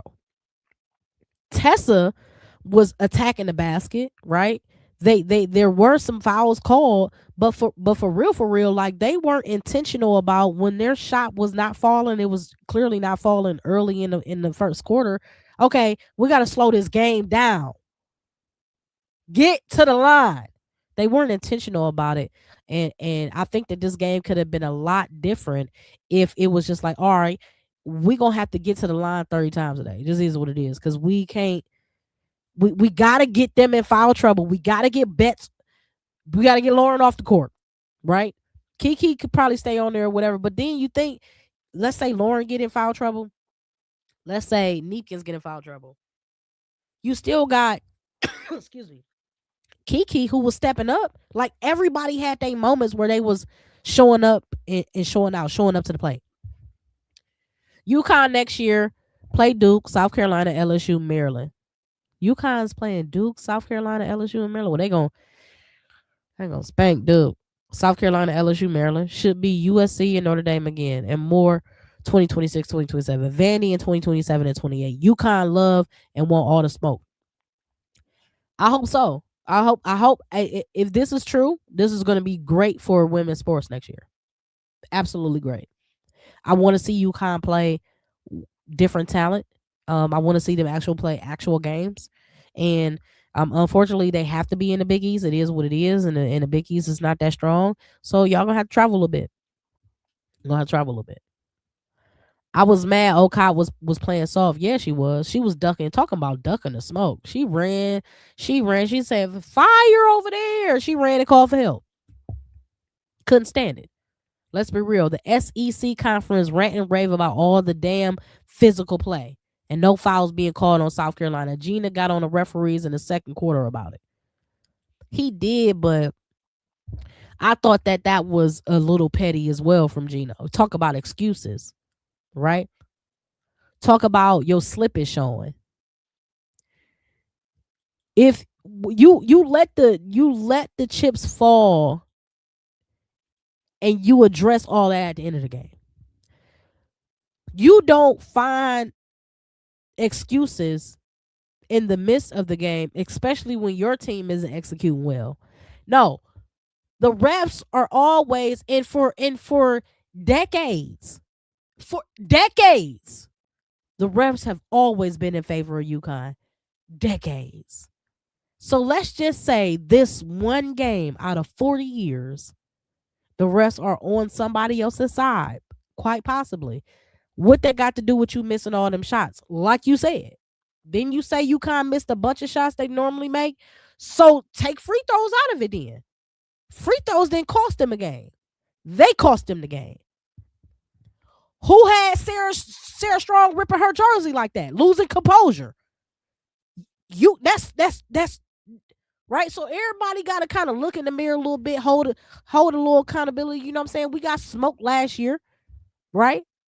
We didn't complain. We took our L, went back to the crib, ordered a pizza. You feel me?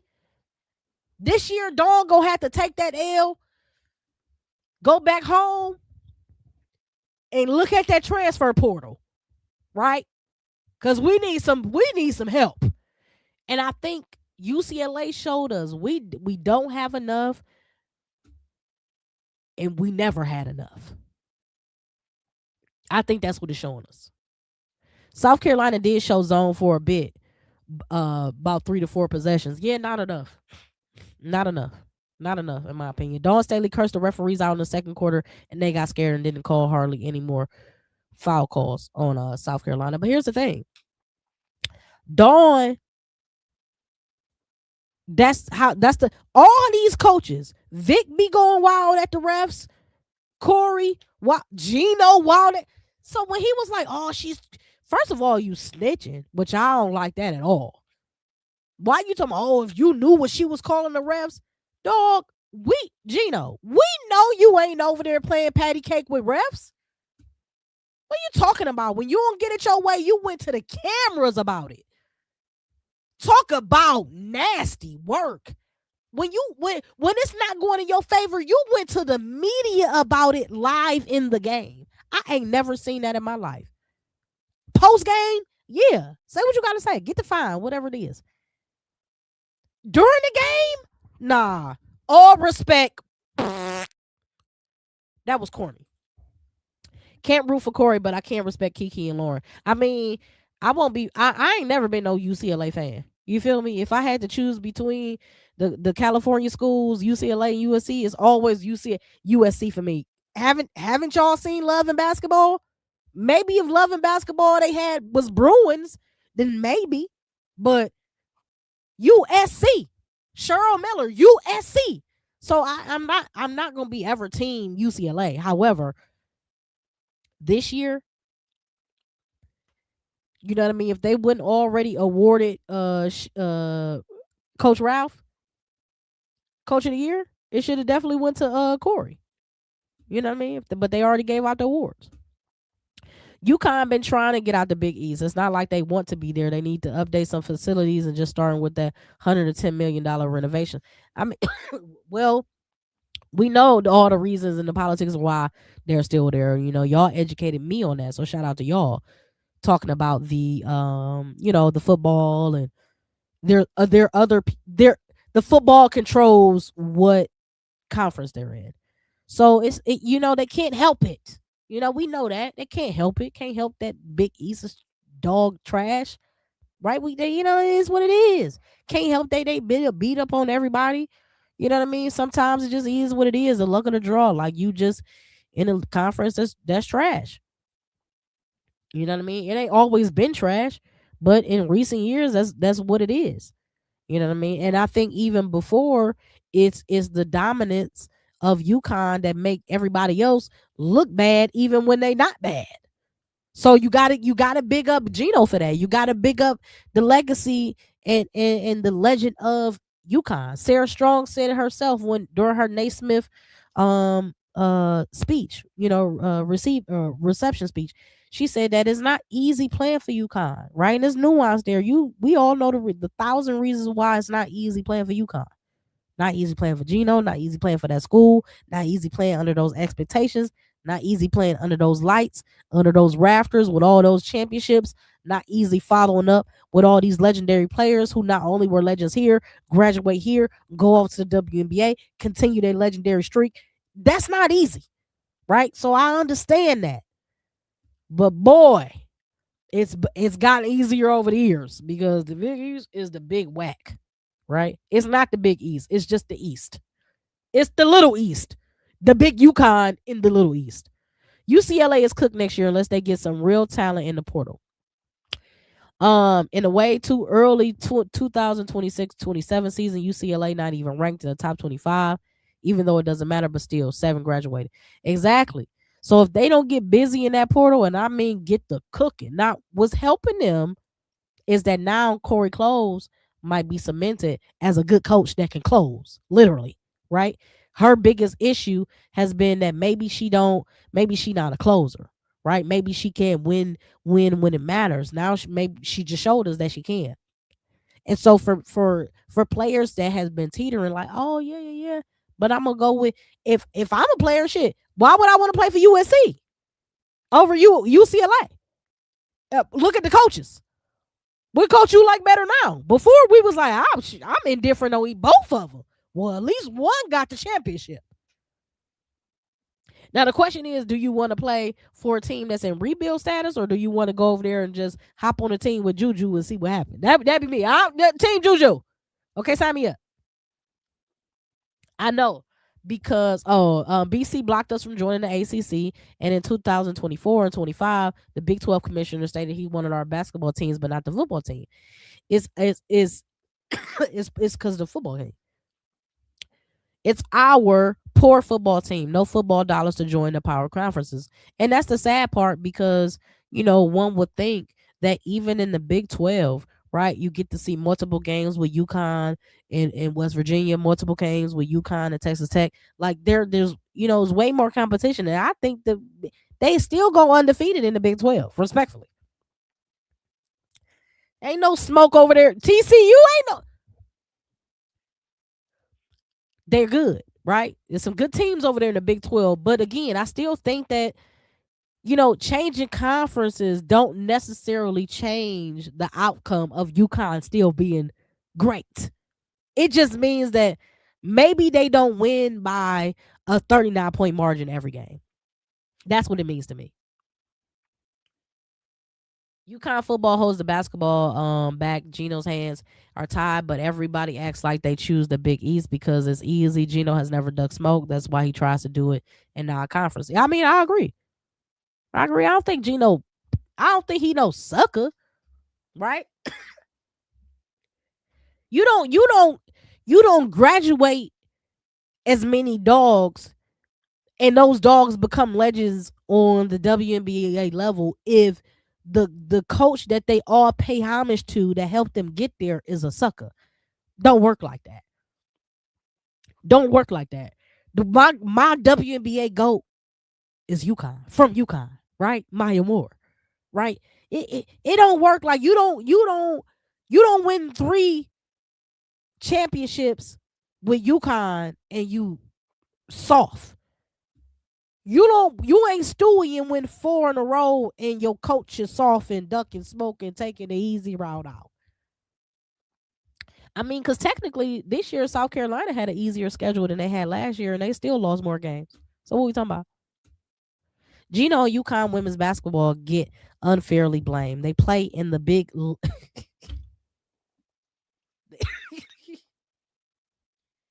they play in the big least. They will be rested before the tourney, etc. Our non-conference schedule is always top 5. Y'all keep saying that about y'all non-conference schedule. Again, we went through the non-conference games and we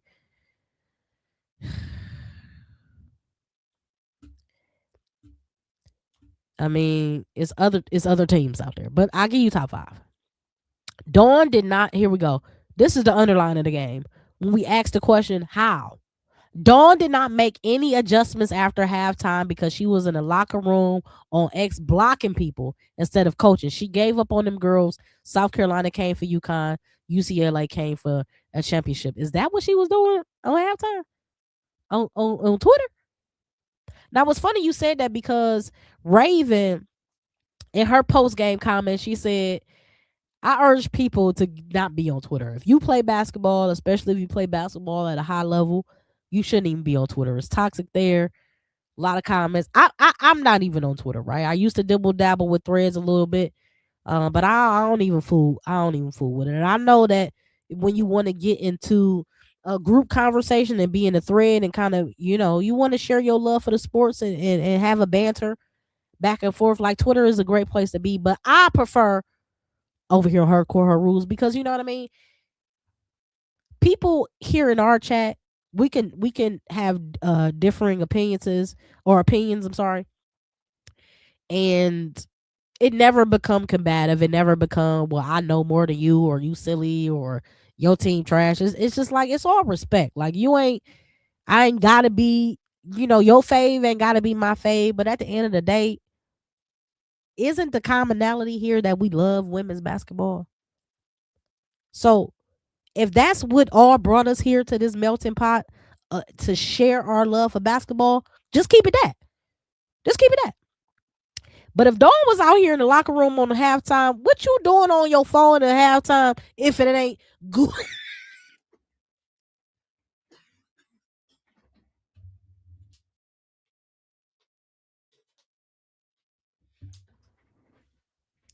Yo, I was over here about to talk some shit. So I'm going to say it anyway. The little cough tried to make me not say it. Hold on. Excuse me, y'all. If you on your phone as a coach on halftime and you getting blown out, you better be calling for help.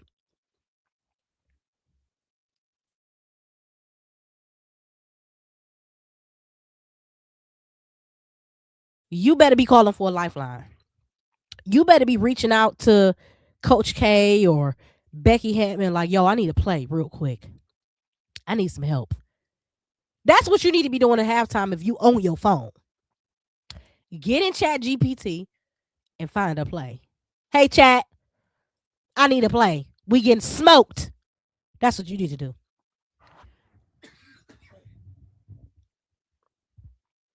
Hey, Beth said they about to be barbecue chicken. Okat, Alicia, Joyce, give me a side of ranch with them wings. And a biscuit. And a biscuit. And she only had 14 and 10. It was something slight. Let me go to the box score. Hold on. Put this back up here.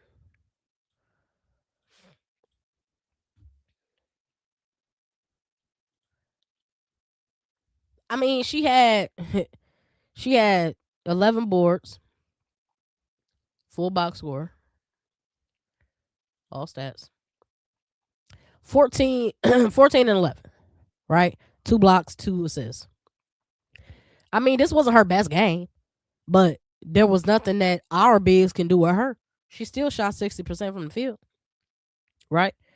I mean, it was everybody contributed. Everybody contributed. Whether it was in points, it was effort all the way around. And that's just what I did not see on the other end. Lisa said, to be clear, I never said AZ was Paige, but AZ will be unlocked like Paige, and all UConn players are. But see, that's the thing. Like, I don't think Paige was unlocked in Dallas. First of all, that Dallas coach was trash. I think this was the first time in a long time Paige ain't been in the system. Paige been a beast. We've been watching Paige on YouTube since she was like 12. She been had every intangible. Again, before the Caitlin Clark hysteria, it was Paige. It was Paige. Paige was the great white hope. Paige can do it all. On top of that, and she played great defense. Now, forget what Candace Parker say. Oh, she don't play great defense. Candace Parker, have a seat. You know what I'm saying? You a Hall of Famer. Shout out to you, right? Candace Parker's still a legend. But have a seat. Paige can do it all on both sides of the court. So, now to your credit, given the right system, okay, if she goes to Dallas, oh, God, I hope not. But if she goes to Seattle, then I think exactly what you're saying, she can be unlocked. Another level of what we did not see at UConn, we will be able to see on a professional level. So to your point, I would agree. Yeah, can't blame Gino for the non-conference scheduling. UConn suffered from all their opponents having subpar seasons. USC, Juju, Duke, Notre Dame were really bad out the gate. Now, yeah, Duke got off to a slow start. Obviously, then they were, ran off of 15 straight. But again, the ACC is a little different. You know what I mean? It's a good conference for sure. Power Four for sure. Still a little different, right? The competition a little bit different because Notre Dame isn't who they were, right? North Carolina isn't who they were. NC State isn't who they were. So the ACC kind of lightened up a little bit. So Duke was kind of like overhyped, right? I was on Ashland's head top so tough because I'm like, bro, you a senior like in that ACC championship game. I said, bro, if this your last game, you don't know what you're gonna do in March Madness. You supposed to be out here cooking. What's happening, right? And they just all tournament long. She was just conference tournament and March Madness. She was just offensively, defensively still locked in. Offensively, not there. I'm like, nah, we can't. You can't. That ain't how you supposed to slide. Not as a senior. Second quarter, all 6 fouls were called on UConn during that game. That's why Gino got on the referees. Dawn was complaining and cursing them out, and Gino said she can't do that. Can I curse you out? I mean, listen, he could have complained. Go complain to the refs. Complain to the refs. See, when you let media in your business, now we start pulling things together and saying like, because now the end of the game don't just read like, oh, you ain't shake my hand. First of all, that's petty. Oh, I waited for you for 3 minutes. Well, that should have been all the energy you needed to go out there and spank them. Oh, you thought she was being disrespectful? Okay, show it on the court. Oh, you think the refs, you think she talking to the refs, she in the ref's ear? You get into the ref's ear. Actually, as a head coach job, that's actually your job. Your job is to manage the refs. That's your job. And if she doing a better job at it than you, job well done. True. Big 12, Q12, UConn will go undefeated. Yeah, I mean, UConn in the Big 12, Texas Tech, TCU, West Virginia, stop it. Fouls never went UConn's way in that game. South Carolina shot 22 free throws while UConn only shot 6. All of that definitely has something to do with UConn losing, and add that shots not falling, and it's over. I mean, hey, if you got beat at the line, then knock down your shots. Knock down your shots. At the end of the day, we can't say that the refs cost the team or not, especially when you didn't execute perfectly. Like if you got outplayed, then you got outplayed. Just like South Carolina just simply got outplayed. They got outplayed in every aspect of the game, but they got outplayed. So, whether you thought that the refs were a little bit more friendly or favorable to one team or another, so what? So what? Never have we ever seen him complain about the refs to the media during the game and then say that cost you the game. At this point, that the refs, especially with parlays and gambling and FanDuel and all this, you should never be thinking that the refs is going to be team you. You should always think if it's 4 refs on the court, 2 of them bought, sold, paid, compromised. That's what you should. This 2026, baby, ain't nobody thorough no more. You feel me? Everybody trying to make a little extra on the side. How many players, from college players to professional players, that have now been indicted for throwing games, for padding their stats, for sitting out games? Well, if they're doing that, refs are doing that. There are refs that officiated NBA finals that have been indicted, right, for gambling and placing bets. It's always been a part of the game. So we cannot now today in 2026 complain about no damn refs. Did your team come to play or no? Because when you practice, when you lay out your game plan, you ain't talking about the refs then. When you running through your drills, you ain't got officials in there then. So don't talk about them now. Play the game and hit your shots. If it come down to miss shots, they miss the shots that they normally make, then just let it be that. Y'all, our jumpers weren't falling today. It is what it is. You know what I'm saying? Just let it be that. UConn shot jump shots and they was not aggressive. Period. Officials normally lean to the team that's more aggressive. So if that team is getting outplayed, out hustled, right? Out muscled. Meanwhile, Sarah's ripping jerseys. Everybody's looking frustrated. The ref's not giving you the benefit of the doubt. Yeah, there were moments where she got fouled. Absolutely. But it happened on the other end too.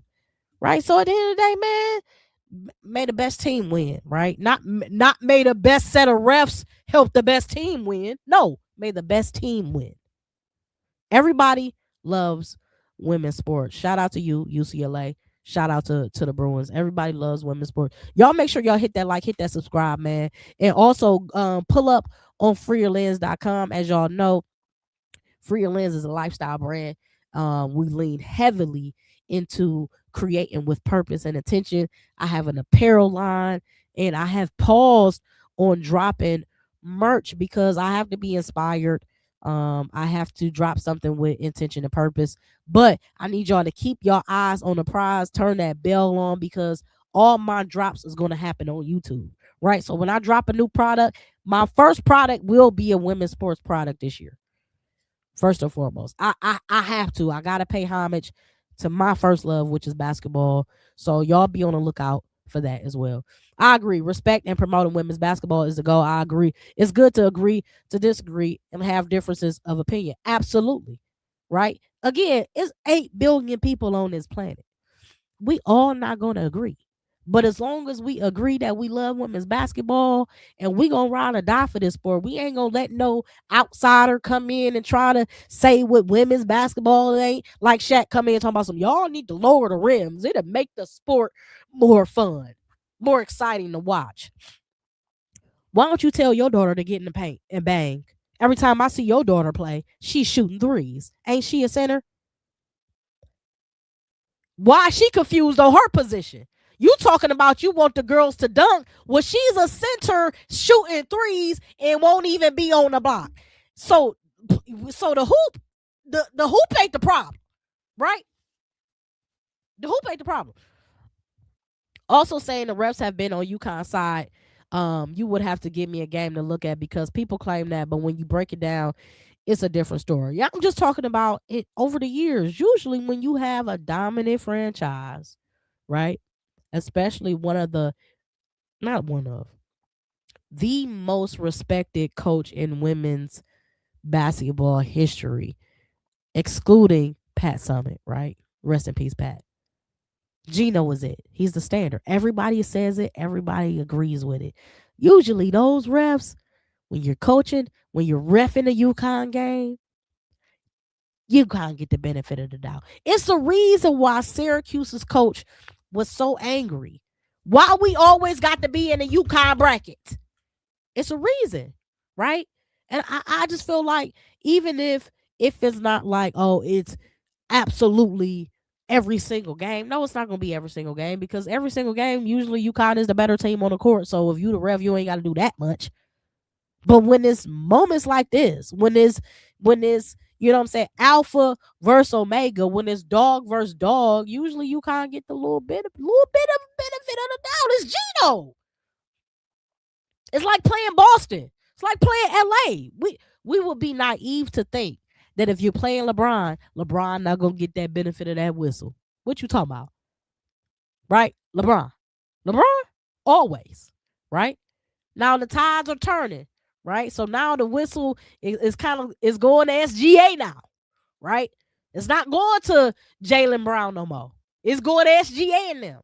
But still, there was a time where Celtics got all the calls. LA got all the calls. And if you are the undercard, if you are the team that is not supposed to win, you ain't walking in looking for no calls. No way. If you Gino, why you even looking for calls? You said you undefeated. You said you was the best team. I don't give a damn about what these refs doing. I feel like I could beat you if you could have 8 refs on your side. You could have refs in the skybox. Don't matter. I'm Gino. I got more wins than all y'all put together. That's the energy I wanted to see. And when he kind of spazzed out, I said, oh boy. Oh boy. Your mind is playing tricks when your team is not winning. Sometimes people said the Notre Dame versus UConn game called unfair, but I broke it down. It was almost even. I thought that game was even. I just thought Notre Dame maybe didn't have it. They ain't have enough. Yeah, but them shots usually fall for UConn. They did in that game, and that's why I said that. Plus, the lopsided officiate, UConn didn't have a chance. They would have had a chance. Them shots would have failed because it wasn't like South Carolina was shooting their lights out either. They made shots, but they didn't have their best output. It was a low score game.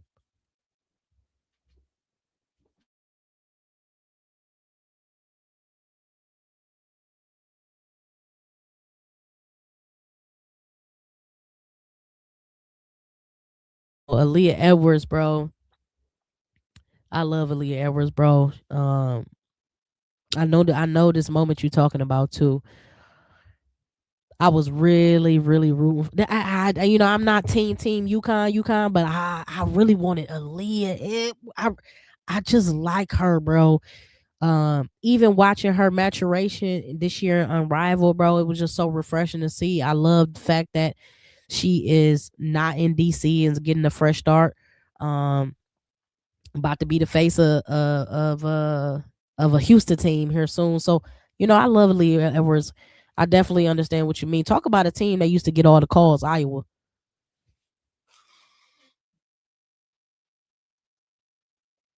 Talk about a team that used to get all the calls. When I say all, underlined all the calls, Iowa. I used to be livid.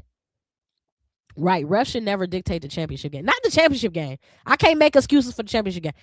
You know what I'm saying? Like, really, any time in the Final Four. Now, if you wanna talk about it, maybe in a Sweet 16 or something, whatever. But when you in the Final Four, bro, dog eat dog. People may say that, but I look at facts, and if the refs were on UConn's side, give me the game, and I'll break it down, and I'll see if I agree, but not until I see the facts. I respect that. You say you look at the tape, run the tape. I respect that. I guess it's a feeling thing, right? I will have to go back to and pick out, prior games. I wouldn't say there's anything that I would see this year outside of just the first half of the South Carolina UConn game. But again, I got the ESPN up. I will have to go to Basketball Reference and all that to really break down fouls per quarter. I ain't doing that. But you can know and let me know. And by the way, anytime y'all have information that y'all just want to drop into the Her Core Her Rules community, just come over here to Beyond the Lens TV. Come on over here and post it on our community, right? I want to engage with y'all, and it don't always have to be through a live chat. Like, for instance, if you wanted to continue this conversation and you said, like, listen, I looked at the South Carolina and UConn game. These were the foul calls in the first quarter for South Carolina to UConn. Second quarter, South Carolina to UConn. And that being said, based on the totals, right? Based on the totals first half, total second half, it's clear, right, that the refs were manipulated a little bit. I'm okay with that. Drop that information down on the channel Beyond the Lens TV. Go ahead and post it there so we can continue this conversation, because again, I don't know everything. Absolutely not. If I knew everything, baby, I wouldn't be here. I'd be on ESPN somewhere sitting next to Chine, right? I'd be sitting next to Malik Andrews. What y'all doing? Scoot over. Monica McNutt, scoot over. Naja's here. Okay. Oh, I hope Edwards get to go play in Toronto, though. I know she would love that. I think she would too. You know what I mean? I like the idea with her and Sanaya Rivers, but again, I think Aaliyah Evers is gonna be great wherever she goes. So, you know what I mean? I'm glad that she's not in DC, because they had a bottleneck of bigs, and they needed to figure out what area they wanted to go. I thought it would have looked good with Aaliyah and Kiki, but when they broke up the team, Aaliyah gone and Sykes is gone. I'm like, okay, they got a different plan. So, and it's cool. I just want to see how the plan fall out. So I think Aaliyah Evers is gonna be good anywhere she goes. And the fact that she's continued to add to her game, she got more of a more extension on her jump shot now. I think she's a lot stronger in the post. Just looking at how she was in her rival, I was super impressed in the 1v1. I mean, I think she got a bright future. I think she always has. And shout out, listen, one thing Gino does is he create great valuable pieces that's going to have longevity in the WNBA. That's what he does, right? And so, and that's what something that Dawn is trying to establish. She can get you to the draft and get you an invite, but it's been a lot of especially guards that just don't make it, right? We've seen the D Henneys, we've seen the Bree Halls, we can keep going, but we've seen so many guards that just don't really make it on the next level, and that could be due to size, that could be due to limitations in their game, not having jump shots, things like that. But with Gino, it's kind of like you in there. Even if you become like a role player for Golden State, you still in there. Oh, Aaliyah Crump jumped in the portal thing. Oh, God. That damn portal is going to be the death of us. What Crump? It's about to be cray-cray. I'm trying to tell you, the portal is about to be blazing. Shout out to Keontae. Look at Tennessee, 0 players crazy. Look at Iowa State. Like, it's about to go down.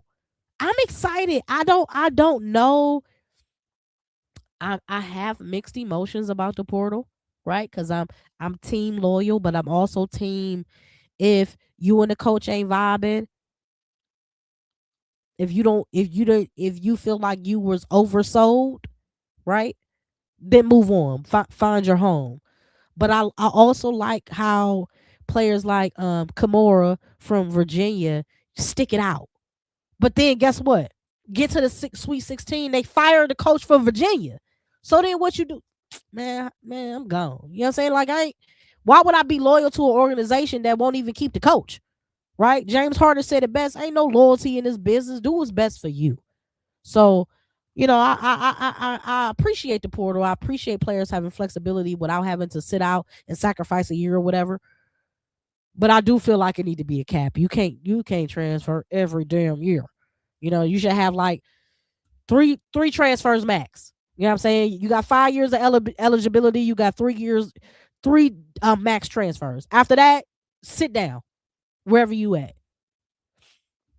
Any power forward coach who don't put together a quality roster with all this talent in the portal need their walk-in papers. On top of that, all the talent that's coming in, right?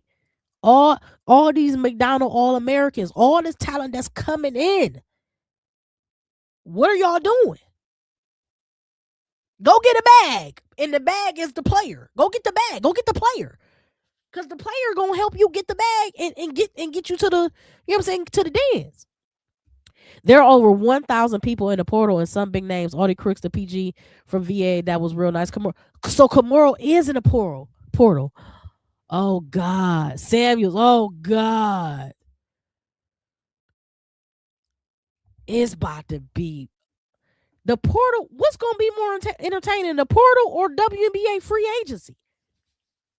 Y'all, shout out to Angel. She going to Atlanta, right? Do it for the dream. I don't know. The portal is the death to college, high school recruiting. Underline that. I would rather get a seasoned player rather than a freshman. If you're not top 20 in high school, then you got to go to the portal. Got to use the portal. I totally agree. I feel like it completely hurts seniors looking to make a team. But here's the flip the coin. Here's the other side of it. Well, you as a senior and you wanted to go to Gamecocks, you want to go to UConn, you want to be a Husky, you want to be a Bruin, you want to be one of these hitter teams. You don't make it. That's okay. Go to Rutgers. That's okay. Go to Syracuse. That's okay. Ball out. Transfer. You still gonna make it there. So you might have to delay, but underlay. You're gonna make it there regardless. So I like the portal, but you know what I mean. It does make it. It does add a little bit of wrinkle in the plan. But it just also means that if you, to be honest, if you're not a top 100 player, you shouldn't even be thinking about UConn anyway. If you're not ranked in your state, you know what I'm saying, top 50 in your state, you shouldn't even be looking at these schools anyway. You know what I mean? Like when I was hooping in high school, I never had UConn, you know what I'm saying, Duke. I never had them on my radar. I'm going playing basketball, local college, right? The state school, right down the street. I'm going to do what I need to do. The private school, right up the road. I'm going to do what I need to do because why?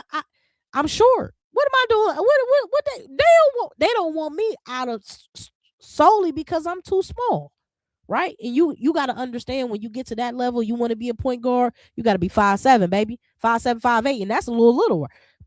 Caitlin Clark 6 feet, Paige is 6 feet, right? So you 5'8", you can make it, but you're gonna have to be a beast on one end, defensively passing something. So you gotta be a little realistic. I like the portal, but most of these girls need more counsel before entering. If you ain't averaging 10 points and no one knows you, just stay and work on your game. Which brings me to the point.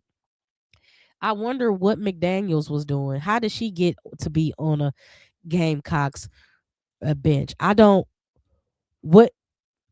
be seeing nothing that what I posted this during the game. I said this. South Carolina is getting beaten every position on the court, from point guard to center to the two subs off the bench. Outplayed, out hustle, out coach. Please explain what the offense is this. Why do we keep fronting the post? Why not show a zone sometimes? Why is McDaniels in?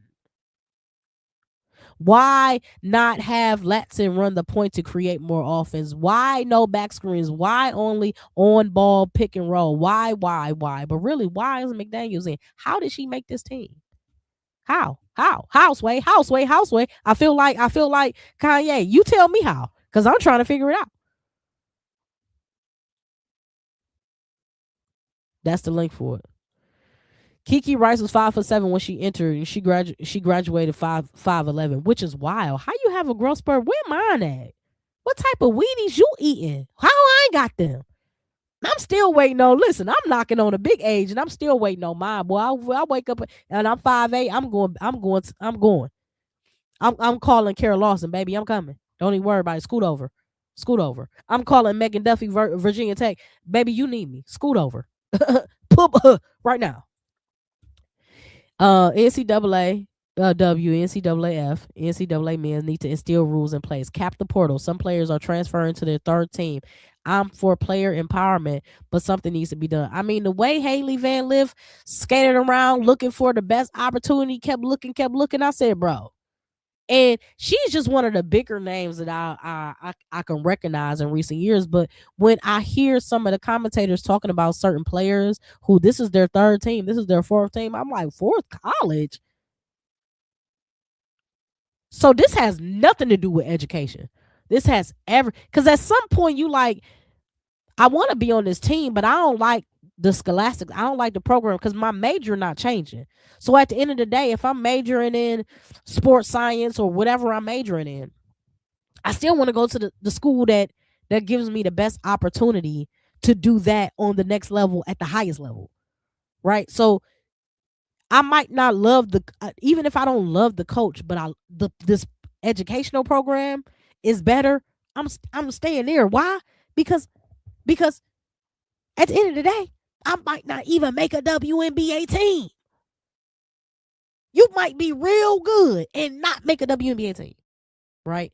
So I feel like the ladies just need to kind of look at that a little bit more. Like, if anything, transfer a school for the school. Like, transfer the school for the educational benefits of that school versus solely just the coaching in a basketball program. Basketball is basketball, and if you great, you'll be great wherever you at. But education, it it's powerful, right? So that's just me. That's my little spiel. McDaniel must be holding on to a long time Staley family secret. It's similar to Kirsten, who played for the Aces, right? I'm like, why she on this team? She got a 4-year guaranteed contract in a league where they don't really guarantee, and she is a bum, right? Why she here? I don't know what McDaniel. She look undersized. You know what I mean? She can dribble, but she wasn't doing nothing with. All right, man. I don't know. So we doing this again on Friday. Y'all pull up Friday. On Friday, it's very important. We're gonna do our her core her rules mock draft. Okay, we're gonna do our her core her rules mock draft. I was gonna do it Monday, as you see the flyer, right? I was gonna do it next Monday, but I'm gonna do my mock draft on Friday, and I'm gonna draft the players where I want them to go. The top 15 players that they have listed in the draft, I'm gonna put them on a team that I feel is the best based on the actual picks order that these teams have, right? So that's what I'm gonna do. So Friday, y'all pull up Friday at 6 p.m. We're gonna do a her core her rules WNBA mock draft right here, and then again we're gonna follow it up on Monday, right? We're gonna talk about some of the free agents that went down in the WNBA, some movement. Shout out to Angel Reese, free Angel until it's backwards. Now it is. Shout out to Angel Reese in Atlanta. There's gonna be more movement with these free agents. We're gonna recap what's going on with the free agency on next Monday, and that's gonna lead us up into the draft that kicks off at 7 o'clock Monday. So that's our schedule. Friday, mock draft here. Monday, free agency and actual draft live on her core her rules. We're gonna do it like that. Y'all already know how it goes down. Lisa says, I wonder what's going on at Iowa State. It's got to be something for the whole team to leave like that. Whole team gone. The thing about the portal is it allows players to link up with their friends like Raven and Lassen after the UConn loss. It was a done deal and Dawn already knew. It's like create your own big three. Exactly. But then when it blow up and it don't backfire, then it's like, well, forget this friend stuff. See, the teams were more dangerous. That's like UConn. It ain't no friends over there. No. I mean, people transferred in, but they transferred in on business, not on friendship, right? That's like, I wouldn't want you transferring in because your girlfriend play over here. That's that little funny stuff that be going on in the WNBA. Oh, I want to play with my girlfriend. Damn that. If it's not a good fit, got to go. You and your girlfriend both could get bounced. Okay? Like what they said with Dallas. Oh, we only brought they had Carrington, but they only brought the girlfriend because they wanted Carrington. Dejanay. So I'm like, well, damn, that's a little. And look, they ain't even together no more. So then what's the point? And Carrington, she was gone. They didn't traded her to Minnesota. Okay, thank you. Shout out to UCLA, Blue Gold. Sergio, shout out to you. I'll pull up Friday. I want Lauren to be drafted second and Gabriela 4. I think Lauren did in the beginning of the year. She was slated to be like a number 4 draft pick under Olivia and our fam, but I think she did so much in this tournament that she makes a case to knock our fam and Olivia both down. That she can definitely argue for second. One could even say number 1 draft pick. I'm just saying. I'm just depending on the team. Because if I'm Dallas, I'm going to get Lauren Betts. I don't give a damn what AZ doing. I need the big, and that's the big I want. That's just me. Freedom looks so good on Angel Reese, don't it? Boy, then when she pulled up on that Easter Sunday with that pink Benz, boy, I said he is risen in the pink. Okay. Miss D said she will be here. I appreciate y'all, man. Appreciate y'all for rocking with me. As always, Friday, 6 p.m. we right here with the Her Core Her Rules mock draft. Lisa says, I am so glad AR got out of Chicago. I'm sorry, but they didn't deserve her. When she has events and nobody was showing up, ATL will show up for AR. ATL about to. But when you see what they did with Asia, they out there chanting MVP in Atlanta. What they finna do with Angel? What? Now we gotta take free Camilla. Now the next push for freedom, the next basketball advocacy we need is free Camilla. So we got Angel out of there. Shout out to the people. We got Angel out of there. Now we got to get Camilla out of there. So everybody energy need to be like, all right, Camilla, where's she going? Bets should have always been going before our LB is ready now. Fam still needs to develop. You know what I'm saying? I ain't seen a lot of our fam, so I really don't have too much of an opinion on her. I saw a little bit, but I haven't seen enough, obviously, in comparison to Lauren Betts. So, that being said, I don't think Fudd is the number one pick in my book, but I get why you would say she is. So I won't argue that. So in my opinion, if it's 1-2, then I got, I'm taking Betts for real. I'll take Betts over Fudd, but 1A, 1B, Fudd, Betts. And then, everybody else fall how they fall. So again, we're gonna do this on Friday, this mock draft. ATL Barber, they about to go crazy in Atlanta. First of all, if she didn't have security before, she better up 2 extra security guards now. Cause Atlanta, we know Atlanta, okay. Okay, she gonna need extra security. She gonna need it.